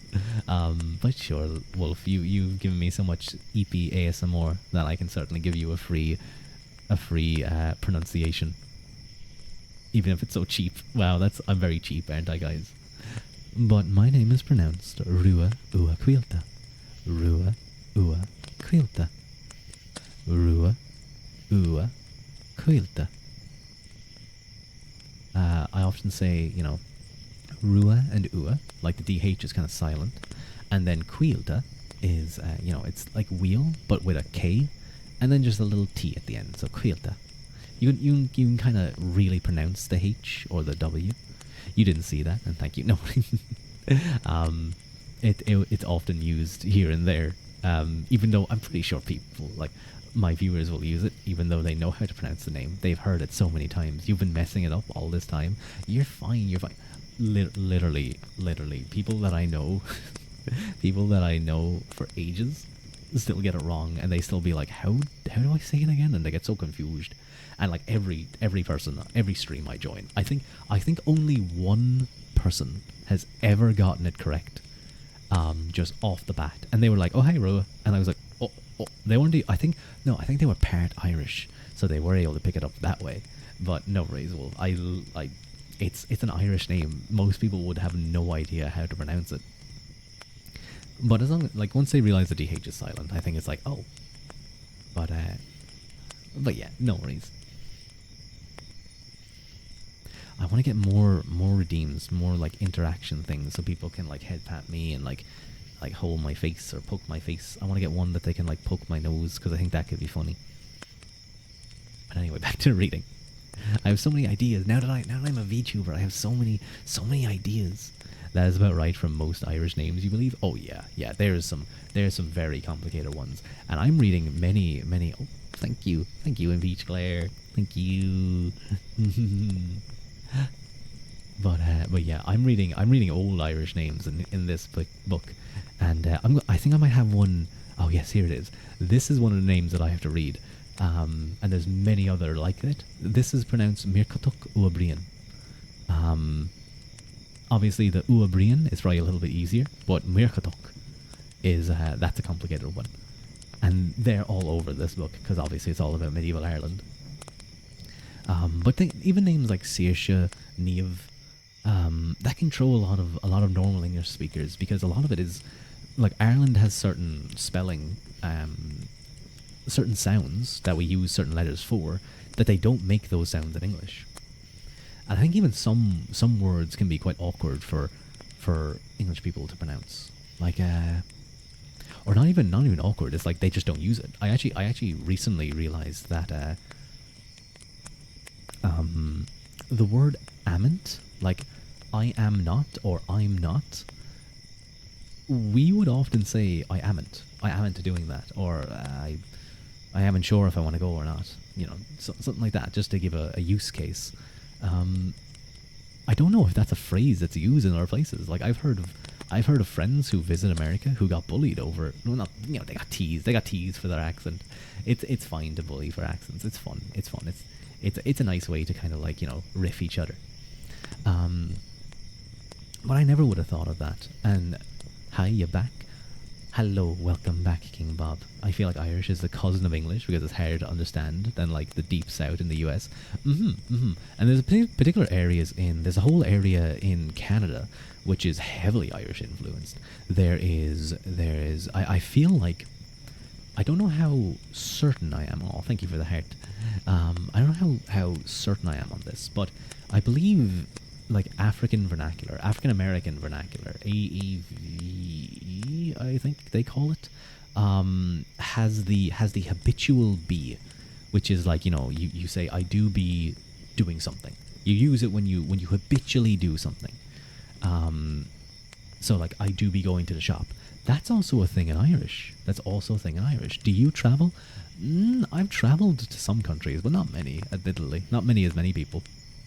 It could also, because you're in the deep south, you can understand it. Possibly. I mean, I love the like southern accent. I did not know you were in the deep south. Do you travel? Oh, I've gone to certain countries. I've gone to some countries, but like not as much as other people. I know many people who for various reasons, the Irish emigrated for a while ago. Yeah, they're all over the place. You don't have much of an accent, but you're in Texas. Ah, very cool. I want to go to America and I want to shoot guns. I already have a few of my American friends to invite me to go shoot at a range. So, and remember, guys, the first rule of gun safety is to have fun. That's the most. No, it's not. Be safe. European is the country to do that. Oh yeah, and I'm gonna, like, I know some people might complain about it, but I'm gonna use that to the fullest if I ever visit. Which I will visit. But I want to go shooting with my friends. 'Cause that'll be fun. I'll shoot a gun for the first time, and I'll feel like a big, strong man. I'll feel like a big man. I'll shoot a big gun, and I'll feel like an even bigger man. Just watch out. Ammo is very expensive. I've seen one of my friends, Olga, is she loves guns. She's a big like collector and stuff. I don't know if she's a collector, but she has stuff on her throne for like range ammos, and like they like even for a pack is like €30. I'm like, or $30. I'm like, oh my god, that must be so much. But I'll keep that in mind if I ever decide to start building an armory. European, yes. So I mean, to be fair, I've been to Italy, I've been to France, I've been to Germany for a little bit, I've been to Austria, I've been to, you know, Santa Ponza and, you know, those types of places. You're a femboy who used to shoot a lot, so skirts and guns. Ah, dangerous femboy. The favorite types of femboys, I suppose. You live next to Italy? Ah, nice one. I didn't get to go to any like cities in Italy. I went to the Alps. I was skiing in Italy. Oh my god, it's so much fun. I would love to go skiing again. It was one of the best places. Guess I'm not going to, King Bob, because getting explicit into where you live is something that I would rather not do. I prefer people not get to, like, for example, Italy, Texas. Those are huge places. But I prefer not trying to dox people, or like encouraging doxing. It's not something that I enjoy. It's not something that I like. So I will have to apologize It's just kind of my own policy.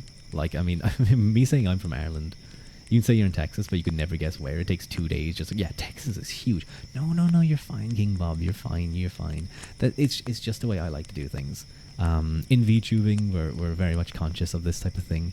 I know other streams are probably very very happy to do that, but I like to just be a little bit safe with that.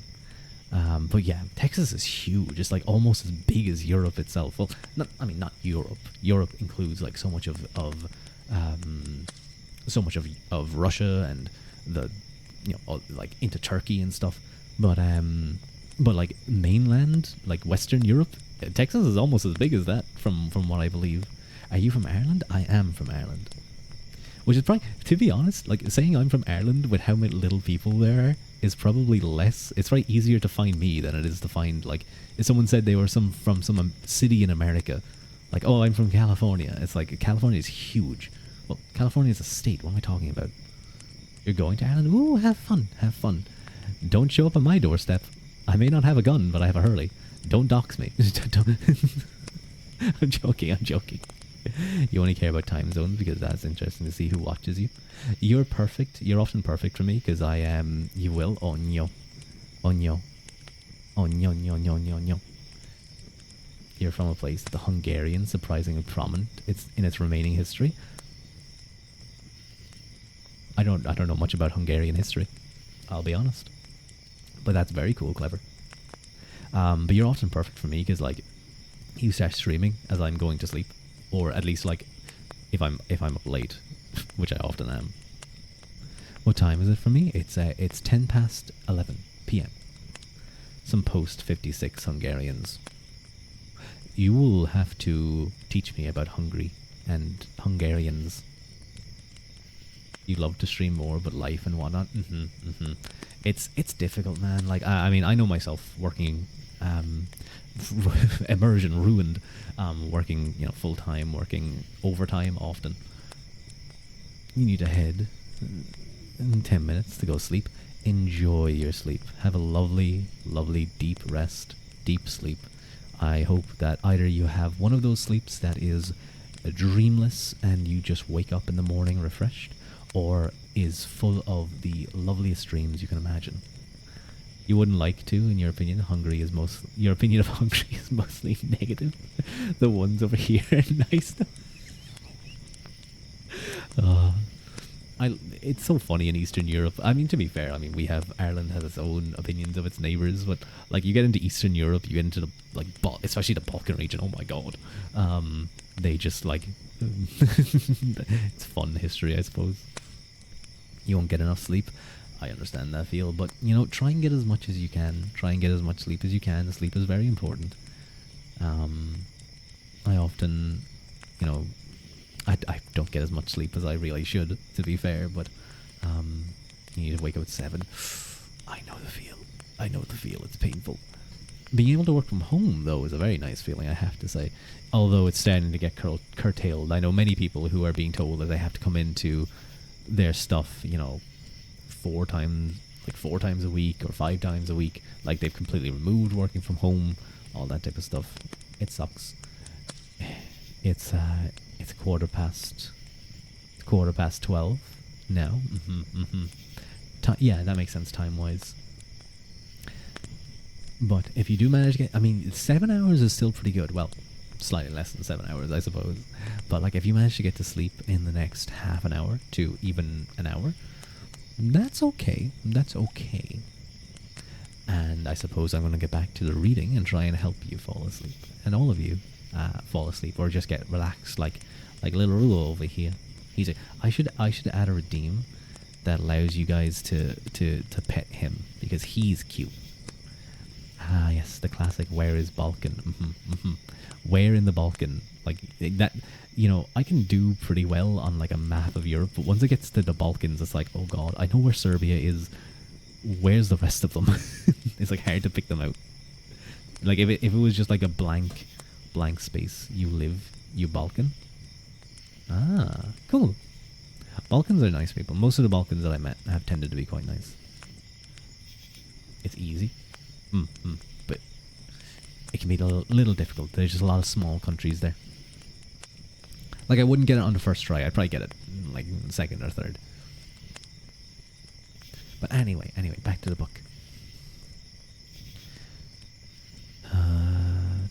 Where were we? Oh yes. The aftermath of the English invasion prompted further hagiographic outpourings. This was a time when many new churches were being built in Ireland. The great Life of St. Patrick that was composed by Jocelyn of Furness in the 1180s supported the interests of John de Courcy, who sought to establish himself in Ulster. It also defended some features of early Irish churches while upholding reform ideas. Jocelyn's work probably reflected the interests of his ecclesiastical patrons.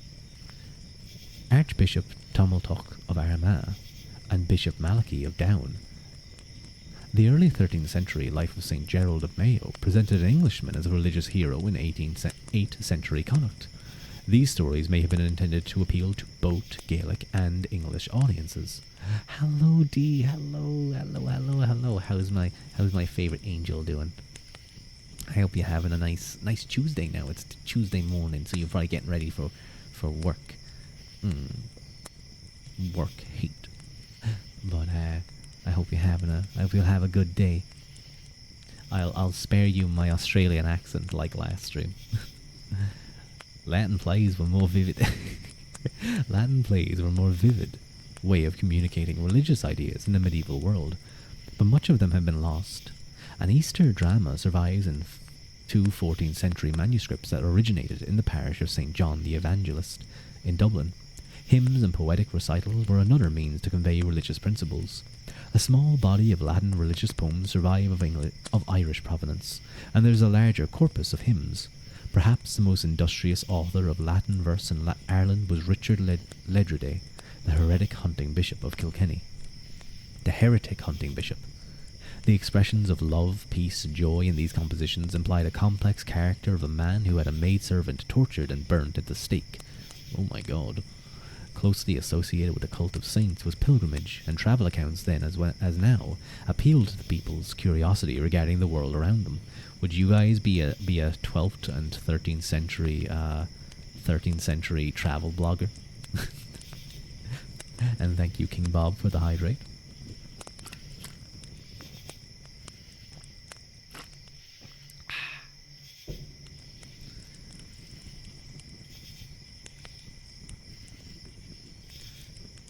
Best-known pilgrimage accounts from late medieval Ireland is Simon Somady's journey to the Holy Land in 1320s.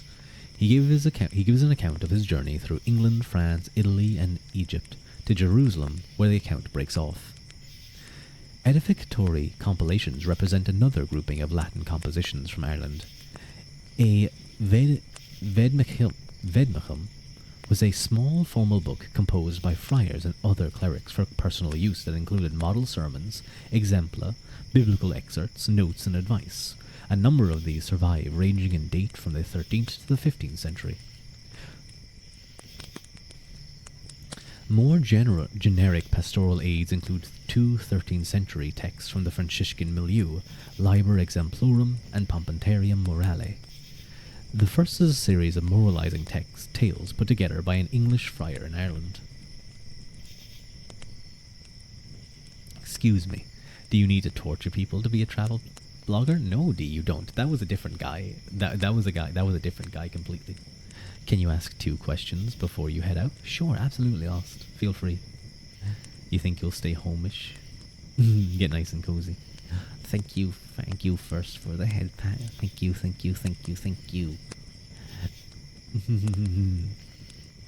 Oh, D, I have a new redeem. It's a face hold.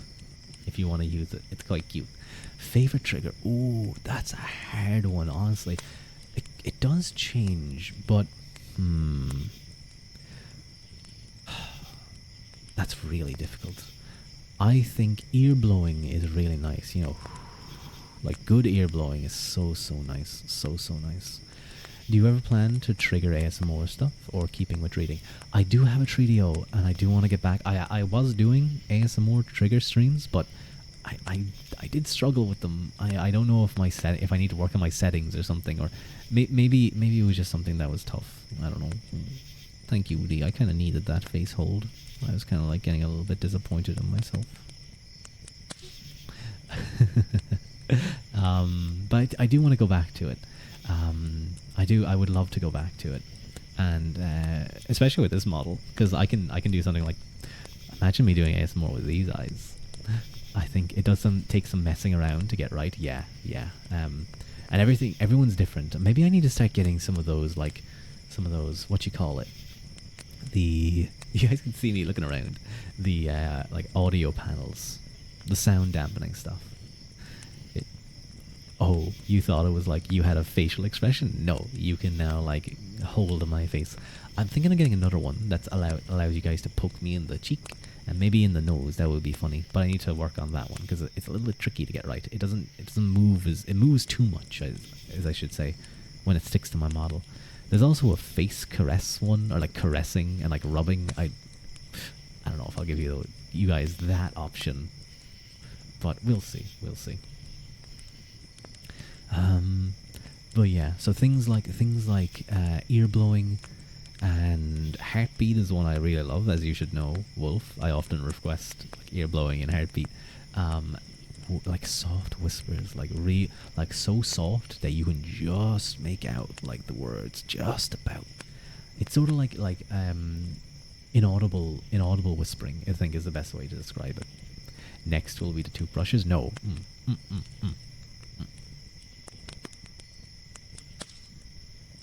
I can't close my... Wait, hang on.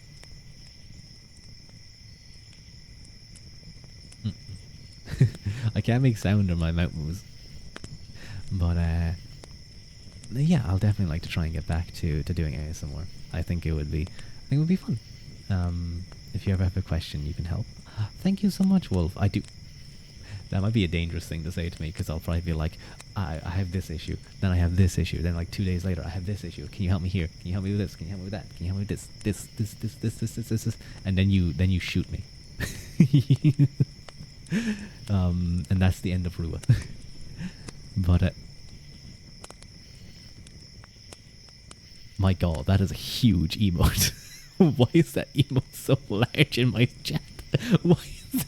I don't know. Is that how big it is in the normal stream? Wait, what?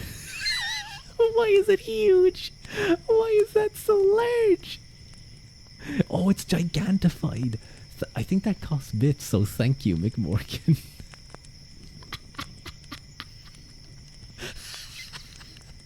I need to get that. I need to get that redeem. Or not that redeem. I need to get an emote like that. That's so funny. It can be like yours, but like it pushes my cloak to the side. But welcome in, McMorgan. D's like staring hard, showing your ripped muscular chest on my stream. You're trying to steal my viewers. My God, how dare you, McMorgan? I've seen those before. Like, you know, the female streamers also have those. They're quite nice. But that's really well done. Really well done. I love how shiny it is. It's like you oiled it this morning, so it's extra shiny. You'll send you the ashes? Do, actually. I definitely love one of those. I think it would be really funny. Oh, I have the braid as well. I have the braid. So, like, how would the braid... Like, the braid will explode and then rest on the chest. Cool. But, it's a really funny... I was not expecting a giant version of it. That's a perfect way to use the Gigantify redeem. Also, next time I see you, you'll get your name right, you swear. Rua, ua, quilta, rua. Have a good stream, darling. Oh, thank you, Wolf. I'll try and catch one of your ASMR streams soon. But thank you so much for joining. It was really nice to have you. DM'd only $45 too, so well worth it. Nice one. I am looking to get some... That would be a really good animated emote, because I don't have too many of them. Okay, you're probably only gonna say the first part. Yeah. You can just say Rua. People can just call me Rua. They don't have to say the full thing, because it seems difficult enough for people to remember Rua. Never mind Quilta, because they'll be like Kailta? Not even Kailta. They'll just be like Ilti? Mr. Ua. You could also call me Mr. Ua, or Ruru, some people call me. Bye bye, bye bye, Wolf. Have a nice night. I don't know, other things. Dee's name for me is Mr. Ua. Mr. Ua. Whenever I join her stream, she's like, "Hi, Mr. Ua." I'm not going to read it now because I actually have a lot more of reading to do, and it's getting kind of close to midnight. But in another stream, I'm going to read a lovely piece of fiction about me and Genzuki that someone did, and it's the perfect type of story about me and Genzuki Tojiro. Anyway, let's get back to our reading. I wonder who wrote it. Wait, no, I have to look over here. I wonder who wrote it. Could it be the other Genjuman? Wait, is that what they're called again? I suddenly have forgotten what we call ourselves. Genju. I think it's Genjuman, isn't it? The other Genzuki lover. But let's get back to it. Some loser, probably. Yeah, I know. I imagine writing fan fiction about like Genzuki where he rejects you. I never did that.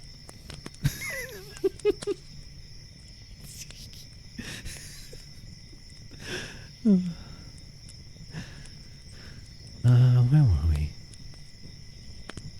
I know, like, I mean, at least if he talks to you, like, that's enough, isn't it? He just looks at you, he just talks to you. It's like, yes. Even if he says, like, Kimoi, he looks at you weird, like, he's like, ugh. Like, he looks at you and he's like, Kimoi. And then walks away. Kimoi. Turns and his sleeves like whip after him, his big long open sleeves. So you guys don't know what I'm talking about. I apologize. Book. I want to get back to my book. I love this toggle.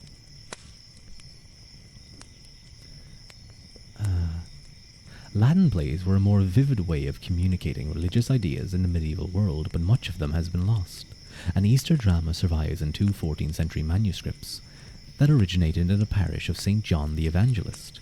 Oh no, I did read this. Hang on. A number of scholars who travelled from Ireland to foreign universities became acclaimed authors of theological and philosophical works. Prominent among these were Richard Fitzralph and Maurice Ficht-Kellig, mentioned earlier. Fitzralph was a prolific author associated with no less than 20 separate compositions. His career is well documented through his time at the University of Oxford and the papal court at Avignon,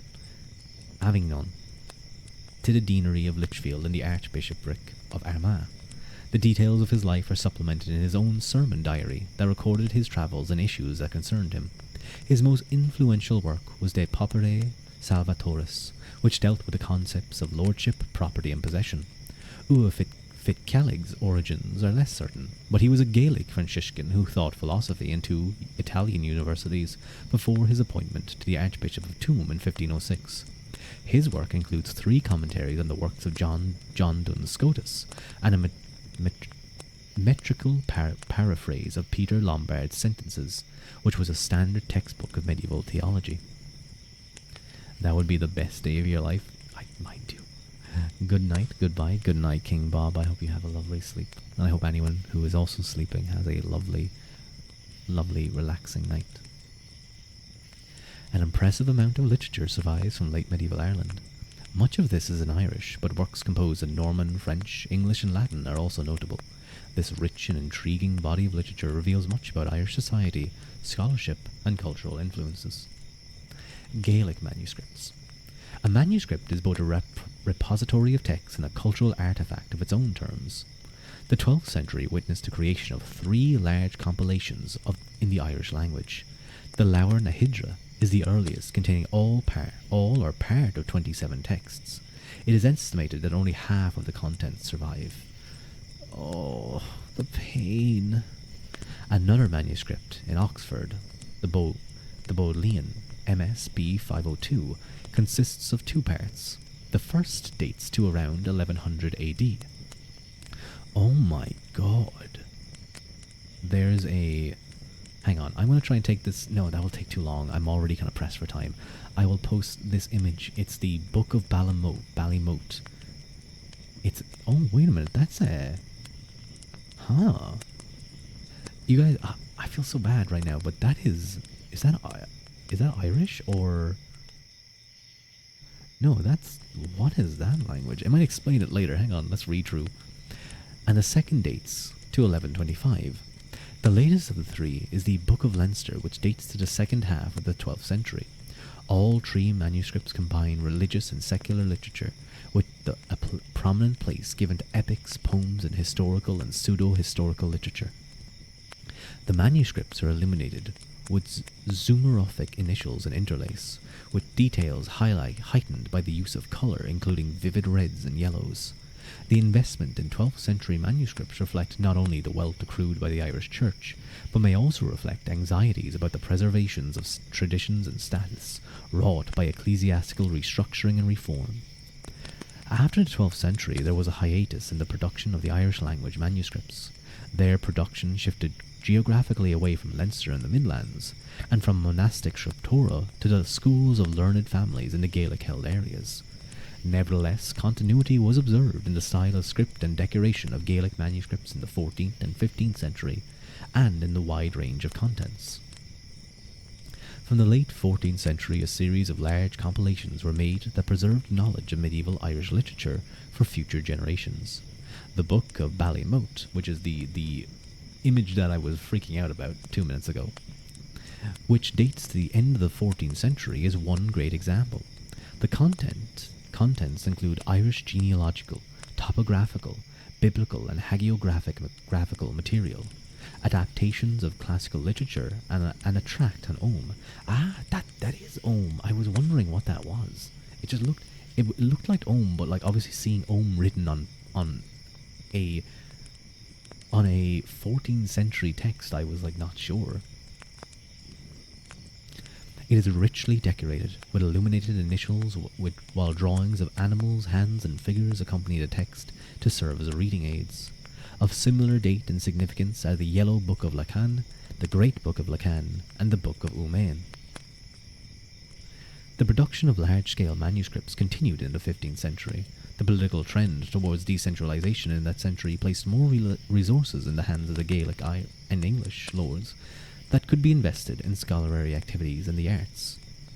An Lower Breach is one of the best preserved due to its care in the Mac Éadacháin learned family of Duneri. It was compiled circa 1411 and contains a mixture of Irish and Hiberno-Latin religious writings. The manuscript is simply decorated, with coloured zoomorphic patterns interwoven through important initials and two diagrams. Libris Flavus Fergusorium is a simply illustrated manuscript, dated to circa 1440 of Connacht's provenance. It mainly comprises religious tracts, but also includes some saga materials. The majority of these great Irish books may be linked with Gaelic schools or patrons, but names of colonial families are also invoked in their creation. The important compilation of religious and secular texts known as the Book of Lismore was compiled by Fingine MacCathig Riabach, Lord of Carbery, County Cork. Excuse me. And his wife Caitlin, who was the daughter of Thomas, 7th Earl of Desmond.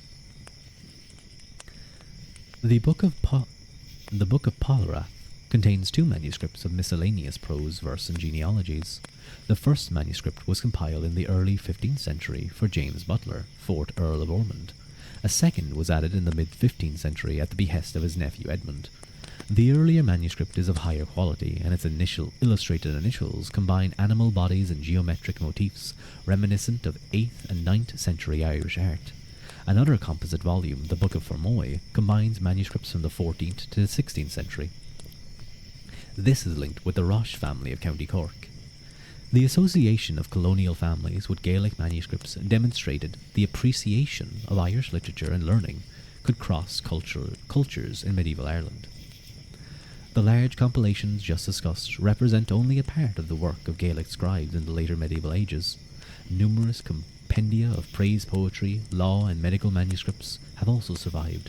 These works tend to be sparsely illustrated, as befits their work-a-day purpose, and their survival is due to the care afforded by Gaelic-learned families. The Reformation and English conquest would curtail the work of Gaelic bards and scholars in the early modern era. However, the process of copying and interpreting texts was continued by scribes and hedge schoolmasters until they came into vogue for academic study. Many textual relics from the later Middle Ages remain unpublished and provide much scope for further study. Manuscripts in the Latin languages, or the Latin language, because Latin was the main language at this time. It wasn't like the Latin languages. The impact of continental influence on the 12th century Irish Church can be observed in two biblical manuscripts, the Gospel of Male Bridget and Cormac's Psalter. Cormac's Psalter of the late 12th century includes Gallican psalms, Vulgate canticles, and related materials. A possible reference to St. Bernard of Clairvaux on a page heading suggests a Cistercian provenance. Excuse me. The text was composed in Irish script, and the major initials are richly decorated with zoomorphic initials using knotted wire and interlaced ribbon designs with effective use of contrasting colour. The early 12th century Gospel of Male Bridget is a pocket-sized manuscript whose ornament shows the influence of Scandinavian Ringerike design. The opening initials of each Gospel are ornamented with interlace and blocks of colour, and two evangelist portraits also survive. The work was written in Armagh, but it contains annotations that reflect the scholarship of a cathedral school at Paris during the late 12th century. This little book is an important window onto continental influences in Ireland prior to the English invasion.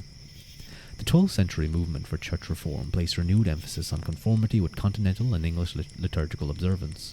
This is reflected in surviving missals or service books from the late medieval Ireland. After 1170, Gaelic scribes introduced Latin manuscripts that tended to imitate English manuscripts in style and decoration. These include collections of lives of Irish saints. The earliest surviving example was probably made in the Augustinian monastery on Saints Island. It's dated to the early 14th century. The script is of English style, decorated with conventional European-themed like patterns and palmets in red and blue. However, the Gaelic provenance of the manuscript is denoted by the use of Irish abbreviations and flourishes on some of the letters. The Codex Salmaniensis of the 14th century and the Codex Kilkenensis of the 15th century are also famous repositories of hagiographic literature. They have English-style script, but little decoration. The survival of manuscripts from an English milieu in Ireland clusters around the coastal towns and the new religious communities whose cultural activities looked overseas for inspiration. Survivals from Christ Church Cathedral include the Black Book, which began life in England and came to Dublin at the turn of the 14th century, where material was added related to the history of the cathedral. A finely illuminated psalter was commissioned in England by the cathedral prior Stephen de Derby in the late 14th century. There are several books from other churches in County Dublin, including 3 musical manuscripts from the Church of St. John the Evangelist on Fishamble. St. A. Fishamble Street. I thought that was St. A. I was very confused. A scatter of manuscripts survives from institutions of Meath and Leinster, Limerick Cathedral and Armagh, and most of these books are ornamented with conventional blue or red initials, accompanied by loose thread-like patterns. Human heads and figures sometimes appear, for example, on the terminals or loops of the initials. Non-ecclesiastical manuscripts in Latin include charters, government documents, and town registers. The most striking of these is the Greater Charter Roll of Waterford. It consists of a long roll of vellum put together in the late 14th century. The text comprises copies of charters granted to the city, illustrated with key figures from the history. These include coloured depictions of Prince John holding a falcon, Edward III and Henry of London, Archbishop of Dublin. Illustrations of minor figures in blue and red costumes are also peppered throughout the text. The naturalism and elegance of the illustrations show close adherence to the international Gothic style of late 14th century Europe. The late medieval Latin manuscripts from Ireland reflect close contact with the outside world, both in Gaelic and English communities. However, they also exhibit an interest in the preservation of local heritage, whether through the lives of native saints or the records of local events and charters. There is a significant change in the character of illustration found in Latin manuscripts after the English invasion, with departure from insular style, which was the Irish style, towards the imitation of English and continental models. Music. Ireland had an acclaimed musical tradition in the 12th century. It was distinctive from much of Britain, but shared strong similarities with Scotland. Gerald of Wales described the main instruments of the Irish as the harp, the cithara, and the lyre, tympanum, in which the Irish were more skilled than any nation. And remember, this guy hates the Irish, so that's quite high praise, I must say. Ireland's proficiency in intricate polyphony was singled out for praise, as were the quickness and liveliness of Irish music. In addition to string instruments mentioned by Gerald, wind instruments were also mentioned in early sources as a standard accompaniment to the harp. Harpists were among the most prestigious of Irish musicians. The clairsuch, or modern triangular-framed harp, became popular in Ireland from the 14th century. The Brian Boru harp, on display in Trinity College Dublin, may be the most famous example, and it dates from the 15th century.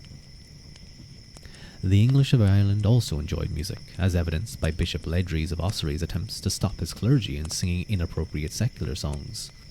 Music also naturally crossed ethnic boundaries. The Statutes of Kilkenny sought to curb the employment of Irish pipers, lyre players, and harpists by the English. Much as today, musicians might pursue their hobby for its own sake, gain casual employment, or become renowned professionals. The best musicians were often employed in the retinues of great lords and were valued members of their household. Sorry, the eye tracking got a little weird. Music was integral to social gatherings with both religious and secular purposes. Gerald of Wales informs us that Irish clerics often carried harps. In the 11th and 12th century, Ireland's ecclesiastical links with England and southern Germany brought new musical influences. From the late 12th century, there was a shift towards Anglo-centric music in the church. All of the surviving manuscript sources for music in medieval Ireland are liturgical books. Resources for understanding secular music are rare, and many musicians would have played from memory or emulation without the need for notation. Surviving literary sources highlight the importance of music in medieval Ireland and hint at how different musical cultures influenced each other. Decorative arts. There's actually a really cool YouTube channel called All of O'Neill's 1001. I think that's what it's called. But I imagine if you type in all of O'Neill's 1001 songs, it'll come up. But it's basically a guy who is going through all of O'Neill's 1001 pieces and learning them and playing them on various different instruments. Really cool channel, and I highly recommend it if you just want to sometimes he'll post multiple, he'll post one a day, or he'll go through periods of posting a lot. Sometimes he takes breaks, but he wants to get all of them done, and it's just a really cool little project. That's a lot of songs. It is a lot of songs. I think he's currently up around 400 and something. I think he's around 400 and something. He doesn't do it in order, so it'll be a 329th video, but the 67th of the 1001. Oh, hello. Oh no, oh my god, my alerts are probably really loud. Hello, how do you pronounce that? Almantas VT. Welcome in. Geezer raid. Geezer. Oh, you an old geezer, Almantas. You a geezer from London? You probably go and butt heads with the local bouncers. Proper geezer. Nice. Welcome in. You're not from London. Maybe you're from up north. I don't know how a northern accent is done. I cannot do a northern accent. But welcome in. They're not too loud. Okay, that's good. I don't want people to. It's somewhere reading It's meant to be somewhat cozy, and having a war horn blare in your ears probably isn't the most interesting thing. But welcome in, Almantas. See, often I'm the one who's being asked to pronounce my name. Warhorn, gentle, because you gotta let your warlords know that the enemy is coming, or a band of friends are coming, like you guys. But welcome in, everyone. What were you guys doing? What were you up to? You a New Yorker? No, oh God, I'm not even gonna try. I'm not going to embarrass myself. All I know about New Yorkers is they say, I'm walking here. That's all I know. You've been meaning to raid me for months, but the timing has just never worked out. Well, I'm glad it's worked out now. And thank you guys, by the way, for all the follows. Vexing Cat. Wait, hang on. I have to look. Vexing Cat and Emperor Armpits. Emperor Armpits? I think I know what this guy likes. I think I might know what the Emperor Armpits like. And thank you, Carrie Cherry. That's such a cute name, Carrie Cherry. I like that. That's very cute. You were doing calligraphy? Textura quadrata. That sounds really cool. Oh my God, wait a minute. I have to do the thing. I should get like a checklist. I should have like a little piece of paper that I pull up here that does like, I'm being raided. I need to do X, Y, and Z. But one of those things have to be shout out. I should set it up to do it automatically. There we go. I'm gonna follow him too. Follow. That's really cool though, calligraphy. You should consider it a new reading category. I was considering it actually. I did look at it, but then I was like, I kind of do it ASMR style. Well, I like the ASMR category because that's kind of like what I'm trying to do. But thank you again for the raid. I'm gonna have to check out your model. Because my mama, who that little person right there, Inca VT, she's the one who did this model. I only got this model. I've had it for a while, but I only debuted it a few days ago. So hang on, let me. No wait, hang on, wait. There we go. We can see my eyes now. I only debated it Saturday. You were about to say you've seen me on as a PNG before? Yes, I was a sketchy little PNG. Is he a beefy model? Ooh, big barra model maybe? We love it. In case of raid, sound horn quietly. Shout out to alert warband. Tank raiding party leaders to set up for ambush. Yeah, D, Inca, clever. When these guys leave, you hit him in the back of the head, okay? That big, strong guy, he's a little bit intimidating. Steal his jewelry, steal his calligraphy set. I wanna practice calligraphy. But welcome in, guys. You have to go to work. Oh no, Inca. You know, if you just knocked out people, you could take their monies. Then you wouldn't have to work. But then you'd probably get thrown in jail, and that would not be a good thing. You wouldn't be able to do art in jail. Maybe you would. Maybe if you got locked up. If you got locked up, Inca, you could make VTubers for all your prison friends. you could make a corpo in prison. Corpo. What would their names be? New VTuber group? Yeah, I know. A whole VTuber group prison gang. But welcome in, guys. Thank you so much. That's another thing we need to add to the list, Carrie. Thank you for giving me a list. Introduce myself. My name is Ruadh Uaquilta. I'm a half-human, half-Tuatha Dé, which is one of the god peoples of Ireland. I often do reading streams, or I played Baldur's Gate a lot recently because it's a very long game and I like playing games from start to finish. I do the odd karaoke and stuff and the odd chatting stream too. So it's lovely to meet all of you, and thank you so much for the raid. I hope you all have a lovely start to your week. You used to work in a prison, teacher, and not the worst idea. I'm sure there's a lot of fun characters.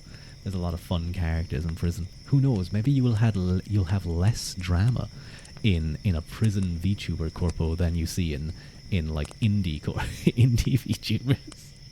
Because you'd have the prison guards watching them, and they're like, don't go doxing that person now. That's against the law. And they'll stop the silliness. Or it could get really bad. You could have like rival prison gangs starting their own corpos. You have rival prison gangs starting their corpos, and like they no longer fight. They no longer fight each other. It's all about like who can get the bigger numbers, who can get the more views. That would be very bad. I'm sure it would. I'm sure it would. They'd have like they'd all get like 3D models and they'd all go into VR chat and they'd try and fight each other. That. Do not do my ideas. You know, if you give me $1 million, like MTV or MTV even a thing, give me like $1 million, Fox. I'm gonna put on the wackiest show you've ever seen.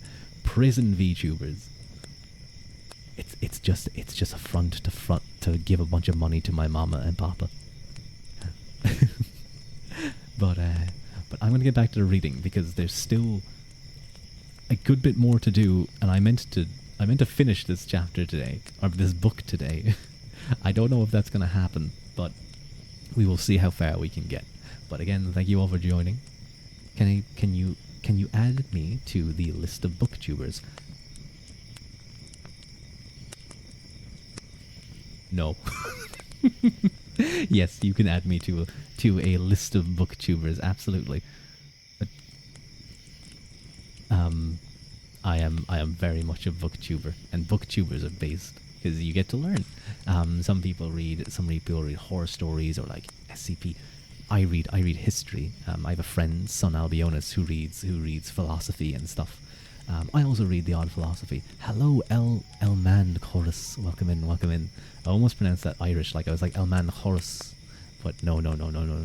But we're actually currently reading a book all about medieval Ireland, particularly the last chapter of the book, 1100 to 1500 AD.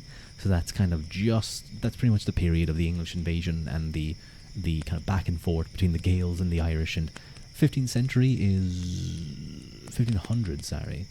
Yeah, that's the century. The end of that century, the end of the 1500s, would be the beginning of the 9 Years' War, the Great Hugh O'Neill Rebellion, which would eventually lead to Hugh O'Neill's defeat, unfortunately, and the flight of the Earls and the kind of the loss of the nobility of Ireland.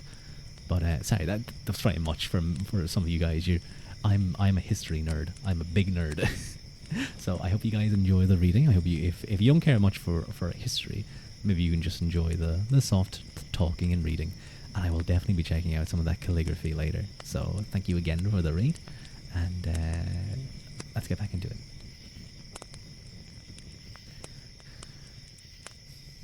Decorative arts.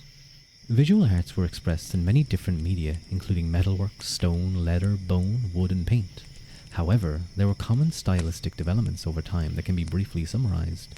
One striking feature in Irish art is that themes and motifs from early insular art, and that was the old art style and writing style that was developed in early medieval Ireland during its golden age, continued to be productive, particularly in artworks of Gaelic provenance. Comparisons can therefore be made between the abstracted human ornament in the Book of Kells in the 1800 AD, the 12th century Book of Leinster, and the 14th century Book of Ballymote, although these later examples were less accomplished. Similarly, animal interlace patterns show continuity in concept, albeit with different stylistic details from early medieval art to the 14th or 15th century cross of clogher. The combination of conservatism and innovation may reflect the reverence shown towards early artworks that survived into the later Middle Ages, and their continued status as artistic sources of inspiration. Individual objects were sometimes worked on in different periods, including numerous shrines that were repaired and updated over times.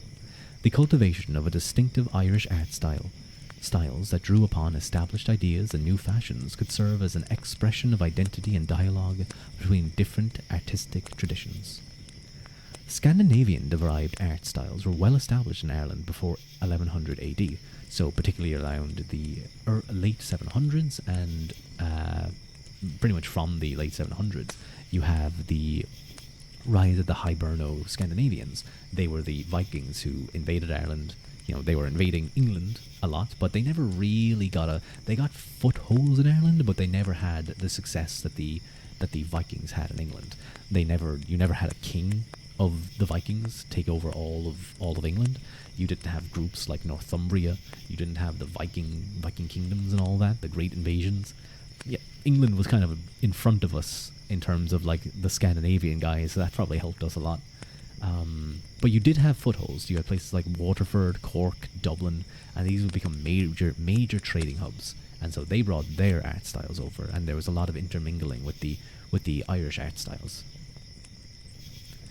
particularly on churchwork, metalwork, manuscripts, and stone scripture.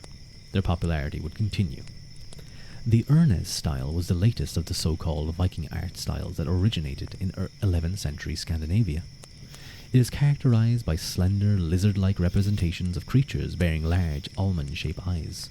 The bodies of the animals and the foliate tendrils that emerge from them curl around each other in wide loops. In Ireland, the style was modified into more compact, symmetrical designs.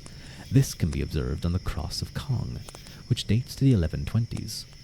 The cross was made at the behest of Tordelbach ua Corhur, King of Connacht, to enshrine a relic of the true cross. The cross has an oak core covered by sheets of brass overlain with gilt bronze open-work plaques. It is decorated with spirals of gold filigree and nilu and blue and white glass bosses. A polished rock crystal at the junctions of the arms was placed to protect the now missing relic. Another fine example of Ernest style can be seen on St. Lactan's arm shrine, which is nearly contemporary with the Cross of Cong, but was produced in Munster under Mac Carhaig's patronage. The shrine consists of a wooden core with decorative bronze plates. It is covered in Ernest style interlace inlaid with silver and outlined with nyalo to give a contrasting colour effect. Panels of gilded filigree, enamel, and glass studs adds to the visual impact. Although lavishly covered with Ernest-style ornament, the shape of the shrine may rely on German or Byzantine inspiration. Romanesque art looked to continental and English models and were introduced to Ireland in the 12th century. As the name implies, there were classical elements to this design, and it may have been an ideological accompaniment to the movement for papally inspired church reform. The style was presented in Irish scripture, metalwork, and paintings of the 12th century and 13th centuries, often combined with other stylistic elements. Romanesque influence is exemplified on freestanding crosses of the 12th century that bear full-length representations of Christ. These include the Glendalough Market Cross that shows Ottonian influence in its use of moulded terminals and naturalistic figural representations, combined with Irish Ernest-style ornament. I'm not going to pretend that I know what these styles are. I would usually, if I was reading this on my own, I would look those up. Maybe I'll post a little thread about some of the stuff that I find when I look it up later, if I remember to do so, because it is getting late. So if you guys are wondering, what the fuck is he talking about? Don't worry, I don't fully follow either. The Cashel cross appears to emulate the Volto Santo, a wooden crucifix kept at Lucca in Italy. The form of the freestanding crosses revived a fashion of the 9th and 10th centuries, thus innovative design is represented on an archaic medium. And that's referencing the large stone standing crosses that became very popular in medieval Ireland. Gothic art refers to a range of late medieval styles that began in 12th century Europe and came to Ireland with the English invasion. Gothic art continued to develop and influence Irish design throughout the Middle Ages. The style is more readily linked with architecture, but it was expressed across a range of Irish visual arts. The principles of Gothic design include vertical emphasis, drawing the eyes upwards with narrow columns and pointed arches, elaborate foliaged patterns with elongated barbed stems and tendrils, and figurative sculpture that conveys more movement and emotion than Romanesque depictions. These ideas were effectively displayed in Irish metalwork. A very fine example is the Lislaughton or Ballylongford cross from County Kerry. According to its Gothic inscription, this ornate professional cross was made in 1479 by an Irish craftsman under Ruadh patronage. The cross was made of silver gilt. The stem is taken up with a full-length representation of Christ. At the end of the cross arms in the centre are quatrefoils, each of which contained an evangelist symbol, although the central one is now lost. When I'm reading a history book and it talks like there was this, and this, but these are now lost to time, or we only have half of this manuscript, or just fragments of this poem or philosophical text, it's like a stab to the heart every time. It hurts. It really does hurt. The cross arms are occupied by inscription intersped with interlaced patterns, foliage, and small animals that symbolize vice and virtue. The whole cross is edged with delicate foliage patterns. The work is a masterwork of mainstream Gothic art. However, the stylized depiction of Christ may harken back to pre-invasion Irish design. In the 14th century and 15th century, there was a concern to refurbish earlier book shrines to create composite works of art. A fine example is the Donach Airgid, which consists of a U-box covered with decorative metal plates. In the mid-14th century, the front plate was replaced with 4 silver gilt panels, and a central cross was adorned with a cast of the crucified Christ, a rock crystal and shield illustrating the instruments of the Passion. The gilt plates depict a range of Irish and international saints seated and standing under Gothic arcades. The space around the gilt panels are occupied with interlace, foliage designs, and an inscription that identifies the Abbot of Clones as a patron and John Ua Bardain as the producer of the work. The corners of the box are decorated with mounts showing running animals in Gothic style. Earlier decoration remained on the top and sides of the shrine, allowing the coexistence of old and new visual imagery. Let me take a quick sip of water.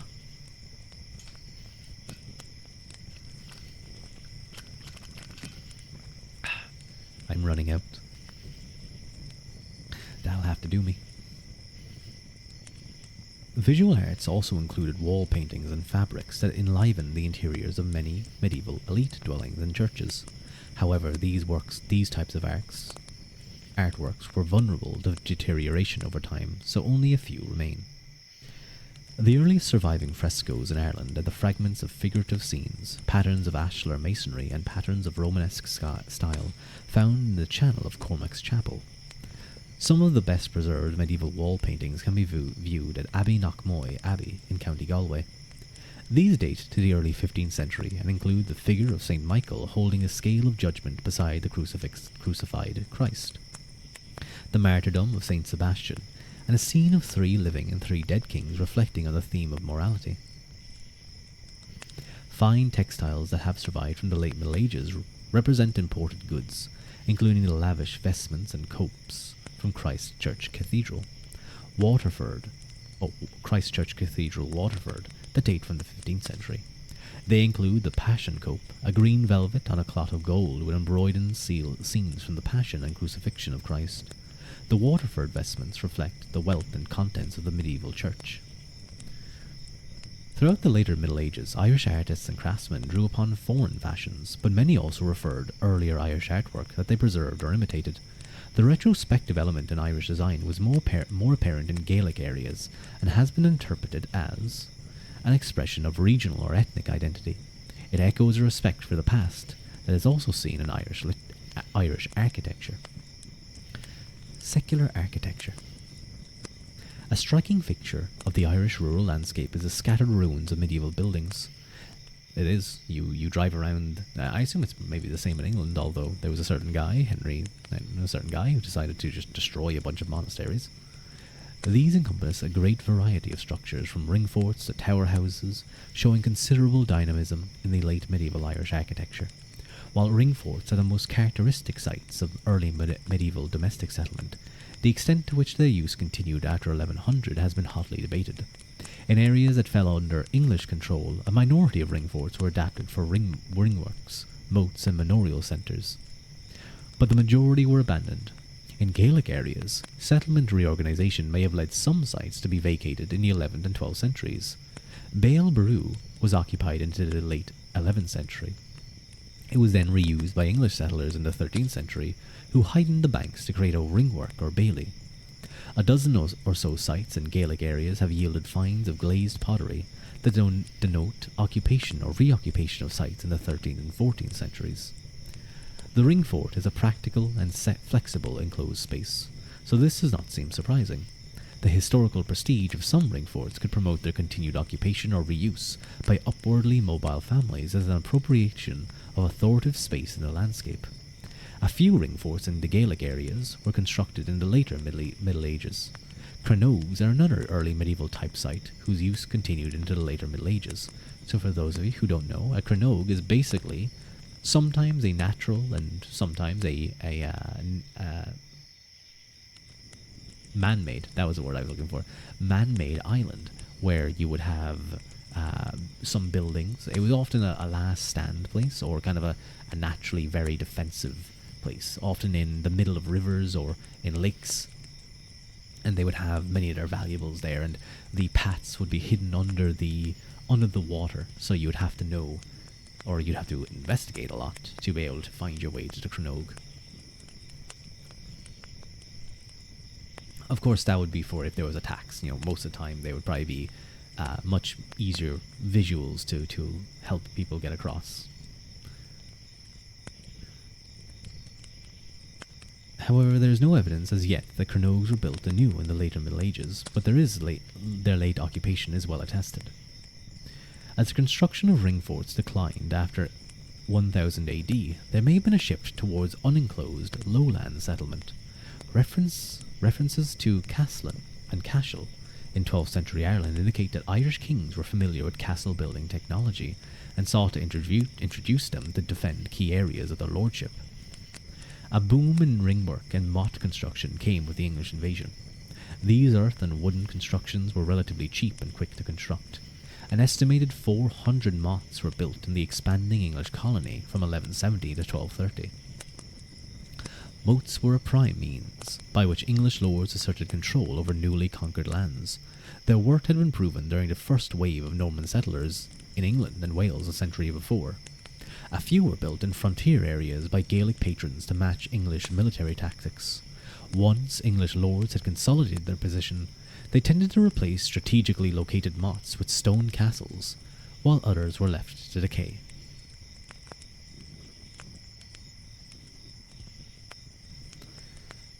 As the construction of moats waned, moated rectangular enclosures emerged as a new form of defended settlement in the periods of 1250 to 1300. Up to 750 of these have been built in English areas of Leinster and Munster, but they are rare in Ulster. Moated sites are often found in frontier regions and may reflect a secondary wave of English colonisation into marginal areas. The tenuous nature of hang on.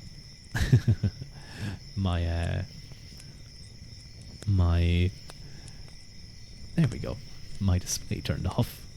Hello, Foxy. Welcome in. How you doing? I hope you're having a nice start to your week. Foxy sent me on the face holding and some other cute redeemable stuff. So I have the face hold one. So thank you very much, Foxy. I need to get some of the... Yeah, exactly. Thank you. Very sweet. I need to work a little bit more on some of the other ones, but I like that one. That one's really cute. Because who doesn't want to like their VTuber when they're watching them? Who doesn't want to just rub their face? It's cute. But I need to do a little bit more on some of them because some of them move too much or they don't follow me as well as I would like. Sasa has them really well done, so I'll have to practice a little bit and find out how to get it working well. But welcome in, Foxy. I hope you have a nice, cozy time. Where were we? Oh yeah.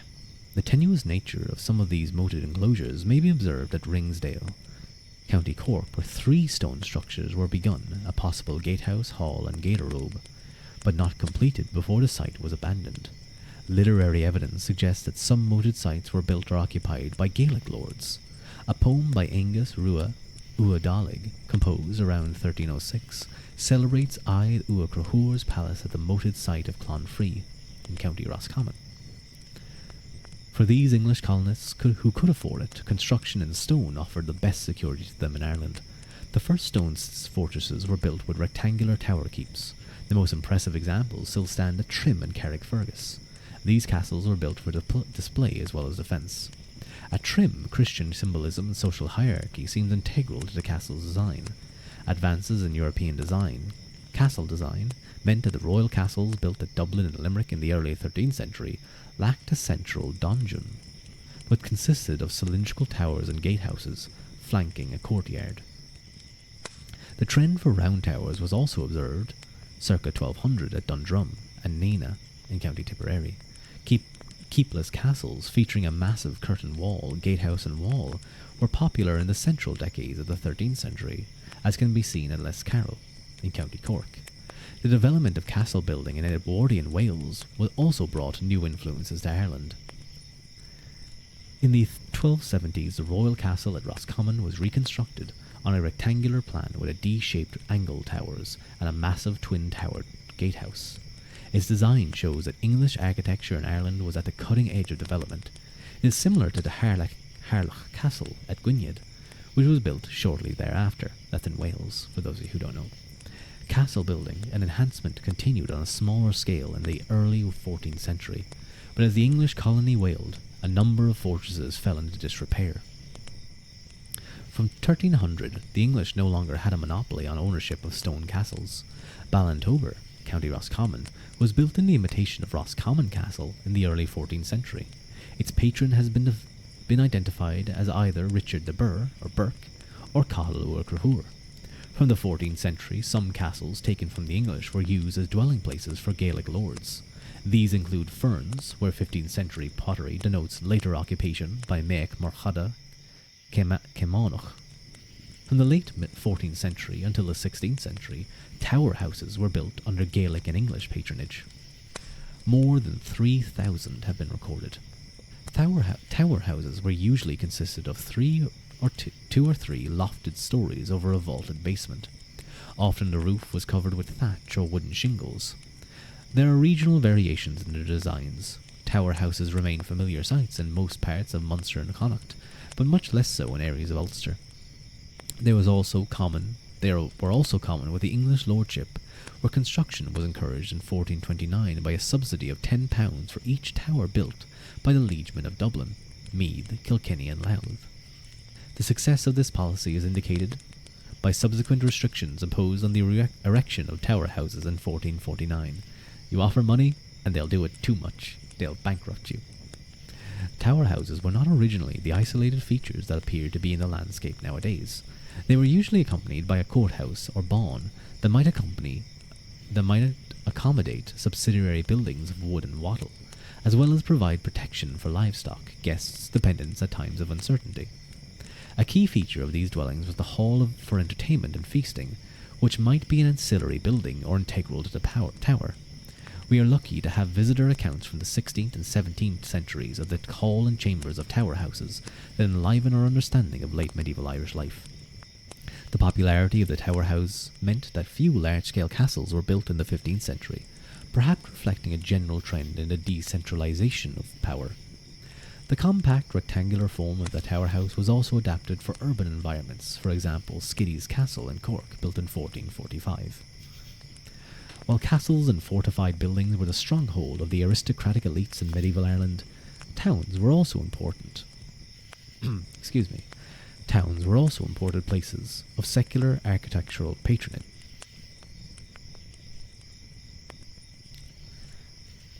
Dublin was the largest pre-invasion town, and its importance was marked in the 11th century, in the 1100s, by the construction of a stone wall around the city.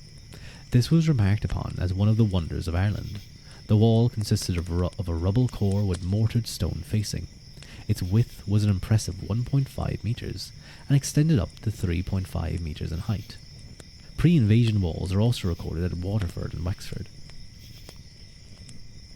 From the 13th century until the end of the Middle Ages, walls were added to around 50 towns, many of which were founded by English settlers. Impressive examples can be seen at several sites in Ireland, including Fethard and Athenry. Funds were raised for these building projects through murage grants that allowed tolls to be imposed on a range of market goods for fixed periods. The designs of walls and towers varied over time, as may be observed at Waterford, where 6 mural towers survive of differing shapes and styles. Urban housing varied in style and quality according to the wealth of the inhabitants. In Dublin, a level of continuity has been noted between the housing styles of the 12th and 13th century, although the quality of carpentry appears to have declined after 1170. The Type I longhouse, or Type I longhouse, that had dominated the urban landscape from the 10th century was gradually superseded by sill beam and other types of construction. In the 13th century, fully framed timber buildings were introduced. Otherwise known as cagework houses, they continued to be built into the 16th century. Stone was not commonly used for urban domestic structures, although the appearance of tower houses in the urban landscape had already been noted. By the 15th century, towns such as Dingle, Sligo and Galway flourished under Gaelic control. Sligo was said to possess many splendid stone and wooden buildings when it was burnt in 1396. Less is known of rural housing in Ireland. Halls and huts of wattle construction are referred to as dwelling houses of the Irish in the 12th and 13th centuries. Excavations of English manorial sites suggest a standard house was rectangular in plan, with a cattle byre or cowshed at one end and a dwelling at the other. Along the western seaboard, stone buildings are more common, and some of the circular or beehive huts that are well known to anyone who has visited the Dingle Peninsula were used during the later medieval ages. The poorest housing may have been temporary ovoid huts of clay and wattle work with roofs of thatch or sod, without windows or chimneys. This type of structure is illustrated in Irish maps from the 16th and 17th century. While Gaelic and English populations in Ireland had inherited different building traditions, there was a process of synthesis and importation of new architectural styles during the later Middle Ages that fostered common elements in the architecture of both communities. In particular, the tower houses, of which many ruined examples haunt the Irish landscape, symbolize the fusion of a common design concept with regional building traditions. The tower houses represented a great investment of wealth. However, the effort lavished on church architecture often outranked that of domestic structures during the late Middle Ages. Now we get into religious architecture. And I think this is the last bit before the end of this chapter and the conclusion, so we're going to finish out pretty soon. From the late 11th century, the impact of papally inspired church reform can be seen in the introduction of new architectural forms as well as new ideas of church organisation. The Irish Reformed synods of the early 12th century laid out new structures for dioceses, which elevated the status of some churches and repressed others. The patrons of churches who sought to raise their status expressed their ambitions through architectural display, demonstrating affiliation with European reform ideas through the adoption of features of Romanesque architecture. The term Romanesque was coined in the 19th century, but it describes a style that drew inspiration from the Latin past, and it was dominant in European churches during the 11th and 12th centuries. Royal patronage, as well as ecclesiastical authority, would be significant in the deployment of Romanesque architecture.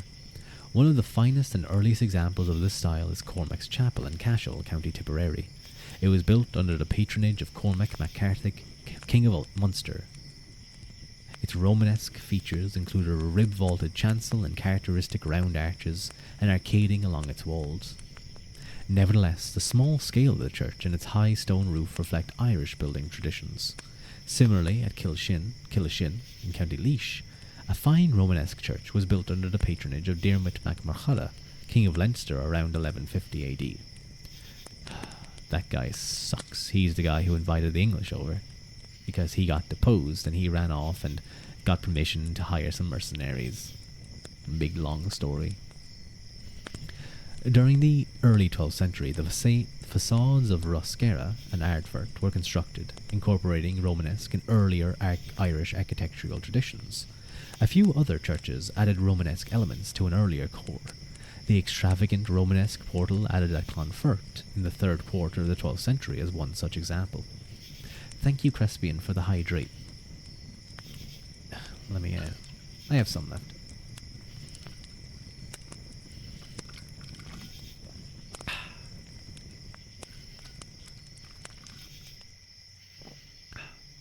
That was as much as I could get. I think, yeah, there's like a drop left in my bottle. But I think I have enough to finish out the stream. The patronage of religious orders further promoted the adoption of new architectural ideas. The Cistercians, who first arrived at Mellifont in 1142, favoured large, pre-existing curiform churches with aisled naves. Continental models were followed at some of their churches, including Mellifont and Jerpont. However, the resources available to Irish church builders often led to the construction of smaller and simpler rectangular churches that incorporated Romanesque principles. The Nuns' Church at Clonmacnoise is of modest proportions, but includes many exquisite Romanesque sculptural details. It was completed in 1167 under the patronage of Derb Forgall, daughter of Murchad Uamail Shachnail, King of Meath, and affiliated with the Orasian Order of Augustinian Canons. That's a new word to me. The English invasion prompted a spate of church building, including parish churches, cathedrals, and monasteries. While the colonists sought to impose their mark, they did not espouse a complete break with the ecclesiastical past, whose authority could add prestige to their own institutions. New cathedral buildings at Cloyne, Ross Carbery, Cashel, and Kilkenny preserved round towers as symbols of their former heritage. The new buildings adopted elements of the European Gothic style. The characteristics of Gothic art included pointed arches, ribbed vaults, and flying buttresses to allow greater height and light. English influences can be identified at a number of churches. At Christ Church Cathedral in Dublin, Archbishop John Cumin replaced the earlier church with a lavish construction. It was built on a curiform plan with an aisled nave, 2-stage elevation, and stone-ribbed vaulting throughout. The early stages of building, visible in the transepts, included Romanesque historied capitals similar to those at Wells Cathedral at Somerset. The nave, which was built from circa 1230, was unmatched in Ireland for its quality of Gothic architecture and included the work of English masons. In the last decade of the 12th century, the emergence of a School of the West represented a Gaelic cultural response to Romanesque and Gothic architectural influences. A group of 15 to 20 buildings in Connacht and Thomond constructed around 1200 AD presented common features, included pointed arches, triple shafts, and window splays famed by continuous mouldings, tubular chervons, and highly stylized plant ornament. The Cistercian Abbey of Boyle in County Roscommon is one of the earliest displays of these characteristics, which were shared by other reformed abbeys and other more modest buildings, including Drumacu Church in County Galway. The creative fusion of Hiberno-Romanesque, English, and Gothic features show that Gaelic patrons drew upon the latest agricultural developments to foster a distinctive and sophisticated regional style. The years from 1150 to 1250 witnessed the construction of some of the finest ecclesiastical buildings in Ireland. Substantial investment in architecture. I pronounced this word like 50 times earlier. Why can I suddenly not pronounce it? Architectural patronage continued into the 14th century with additions to existing churches and the reconstruction of cathedrals at Downpatrick and Tuam around 1300 and the erection of friaries.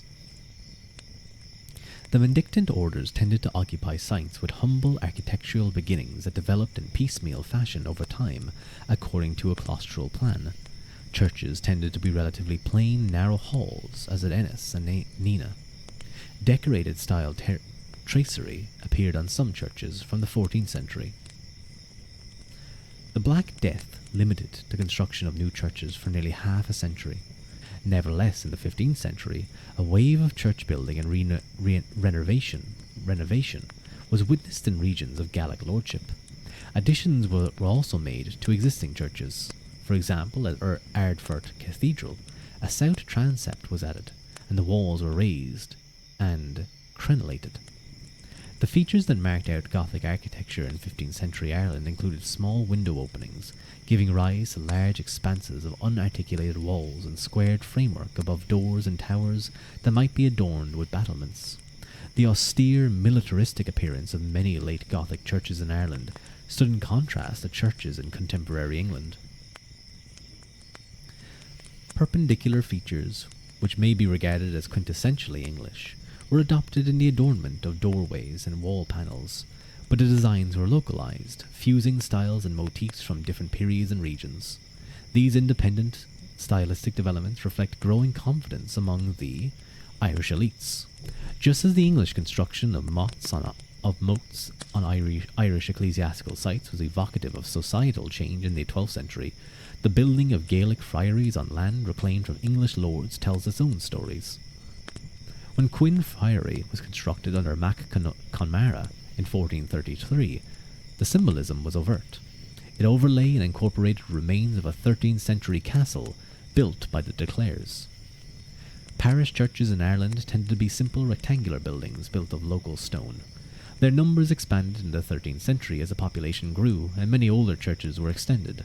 Large aisled parish churches were built anew, reflecting the ostentation of their 13th and 14th century patrons. In the 15th century, a surge of patronage for the church was reflected in new features added to the old churches. Within the English lordship, the addition of windows with perpendicular tracery and bell towers was fairly common. Wealthy families commissioned structures to display their status and piety. Examples of new parish churches in Gaelic areas included Carrick, built under the auspices. Oh, hello, Alpha Koki. That's a cute name, Alpha Koki. Thank you for the follow. Built under the auspices of Gilbert Ua Flonachan and Margaret Nick Uer, also founded with Make Uher support. Gaelic and English families reinforced their ties with a particular church by commissioning funerary monuments. The sarcophagus in Cormac's Chapel, Cashel, is one of the finest examples of Irish Romanesque carvings.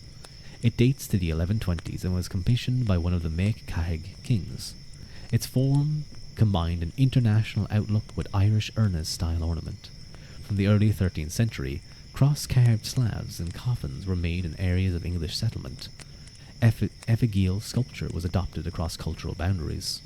One of the earliest sculptures of a knight in Ireland is at Timolin Church, which dates from the early 13th century.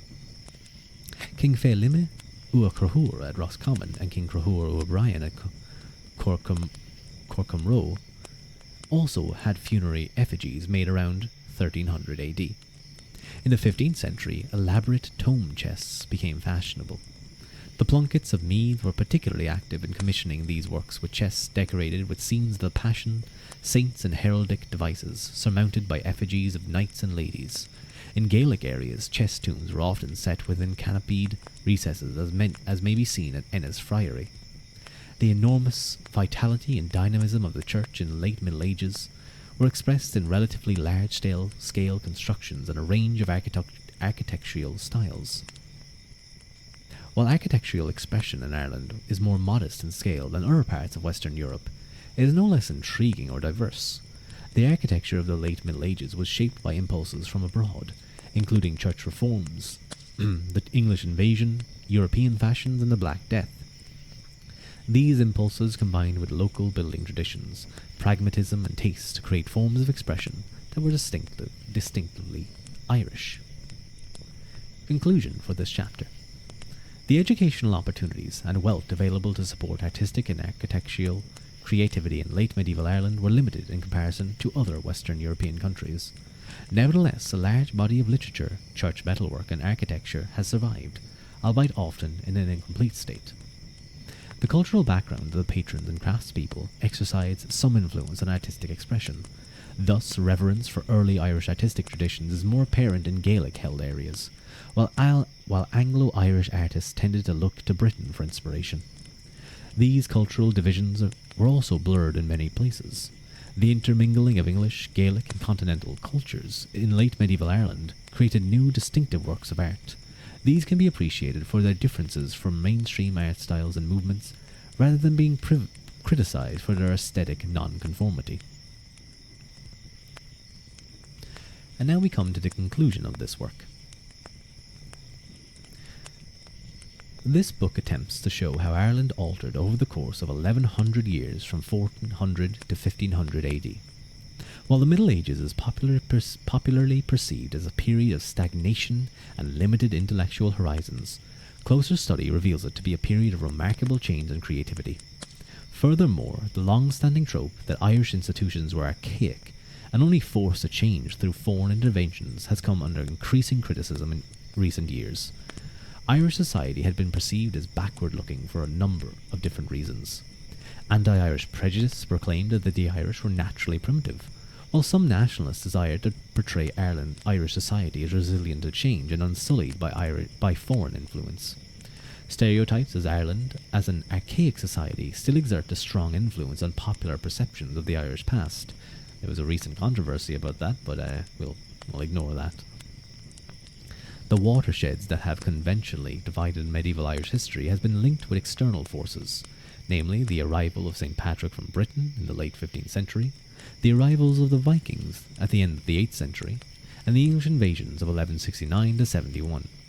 In this book, emphasis has been given to innovation and adaptation within medieval Irish society, and a less segregated view of the island's history has been promoted.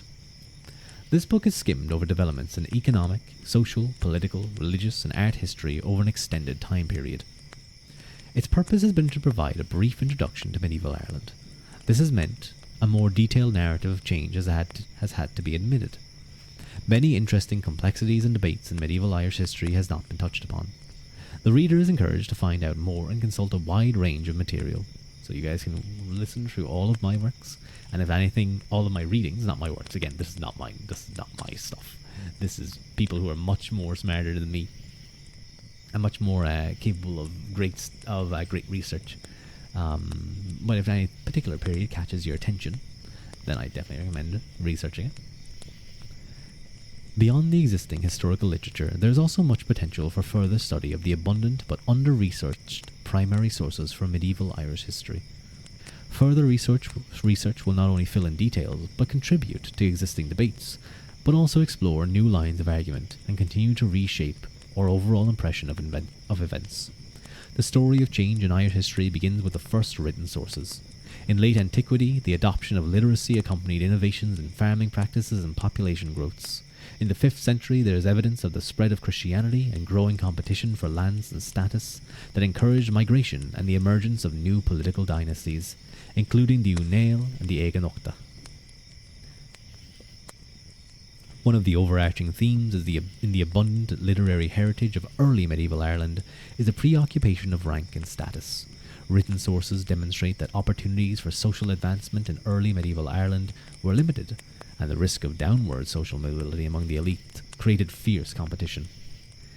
Military endeavour and patronage were means by which powerful dynasties could enhance their status.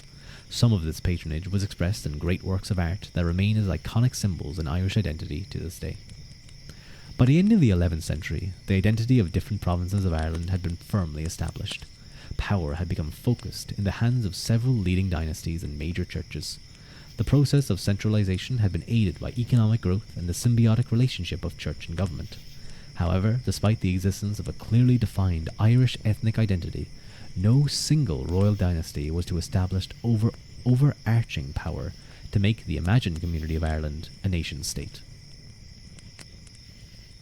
I question the use of imagined community. Well, I guess what they mean is a single unitary community, like a single state. But I think they were clearly, obviously, a real community. Maybe it's just a term that they use in history. Historical works. Where were we? The island would remain disunited. The years after the invasion of Henry II in 1171 AD witnessed widespread redistribution of lands to English immigrants and the political marginalization of Gaelic royal dynasties. The incomplete and devolved nature of the English conquest would lead to contested ownership of the lands. The English colony declined in the 14th century as a consequence of heavy taxation to fund English wars against the Welsh, Scots, and French, and of famines and epidemics and warfare. A significant amount of land was taken back into Gaelic control. English royal government was, by the end of the Middle Ages, reduced to the areas around Dublin and Drogheda. The Irish dynasties of O'Neill, Brian, Crahur, and Meacha Marchada were able to reclaim something of their former glories. From the end of the 12th century, society in Ireland was characterised by a division between Gaels and the English born in Ireland. This dualism was initially enforced through legal apartheid. However, the rules were widely flouted. Gaelic, Anglo-Irish or English factions struggled for power in Ireland, but there is evidence for widespread acculturation. Frequent conflicts during the Middle Ages nurtured long-standing grievances, frustrated ideals and broken promises. The narrative of Irish history is therefore different from triumphalist accounts of some other European nation-states. The prejudice against the Gaelic Irish, to whom the whole island once belonged, were intensified in the tumultuous events of the early modern period when the English crown sought to impose direct rule and religious change on the Gaels and Anglo-Irish alike. In each century after the 1500 AD, writers of different political persuasions would look back to the Middle Ages to interpret and spin the origins of the ongoing political divisions. Perhaps there is no greater reason to study the past, apart from its inherent fascination, than to question the stories told by later generations to justify their opinions. While the events of the past are unchanging, the significance assigned to them and the way they are narrated are constantly open to fresh evaluations and new approaches. And that ends Claire Downham's Medieval Ireland, 500 AD to 400 AD to 1500 AD. So we finished the book. Yay! We're finished. I was amazed that I actually managed to finish this because I felt like I was talking a lot. But thankfully, I am not going anywhere tomorrow, so I could stay up a little bit late to finish off that reading. Yay, I know. Now, next book, I actually don't know what we're going to... I actually do have an idea what we're going to read for our next book, but I might take a little break from reading, do some, I don't know, just chatting or stuff, or play some Baldur's Gate, because I haven't played that in a while now. I had some busy stuff happening, so the next book will be a lot quicker too. It has a much smaller text, it's smaller size, and it's all about Scipio Africanus. It's a very old book. Well, not very old. It's like early 20th century, like 1924 or something. It was written, so it should be interesting. But learning about Scipio Africanus, one of the greatest generals anyway of Rome, and possibly probably the greatest general of Rome. And I imagine much to do with his battle against the Carthaginian Hannibal Barca. I had a quick read of the first few pages, and it's very nicely written. I guess that's kind of the old style coming out, so definitely looking forward to that one. But we'll take a little bit of break from the reading. I definitely need to get into bed pretty soon. I'm an eepy little boy, so we're going to see if there's anyone around to raid into. Who can we... Let me see my following. If I'm doing ASMR, I kind of want to raid into someone who is also doing... Haru's very loud.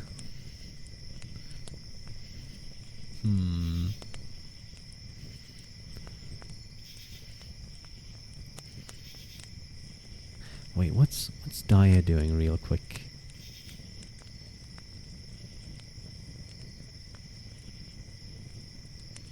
No, they're playing a game. So what we're going to do is we're going to raid into... I think I saw him there earlier. Red? Where is he? There we go. He's doing some ASMR.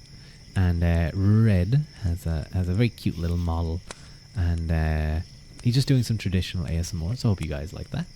And thanks for the stream, and have a good eep. I will. I'll have a nice cozy eep. I should get some more expressions, like an eep expression where I'm just like.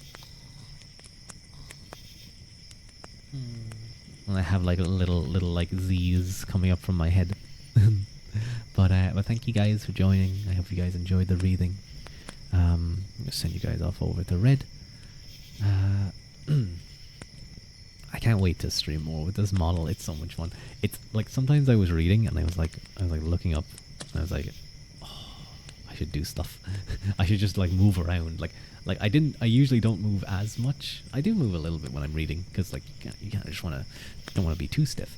But like with this, I was kind of like I was going up and around and I was saying things and I was kind of coming down. It's trying to make it a little bit more like I don't know, immersive. But thank you guys for joining. You pilot the model really well. Thank you. I think a lot of that is my papa. he did so well on the rigging. A lot of work. So I don't know. Who knows? Maybe meantime I'll get better. I still kind of close my eyes way too quickly. It's hard to do. It's hard to squint. They kind of go like that.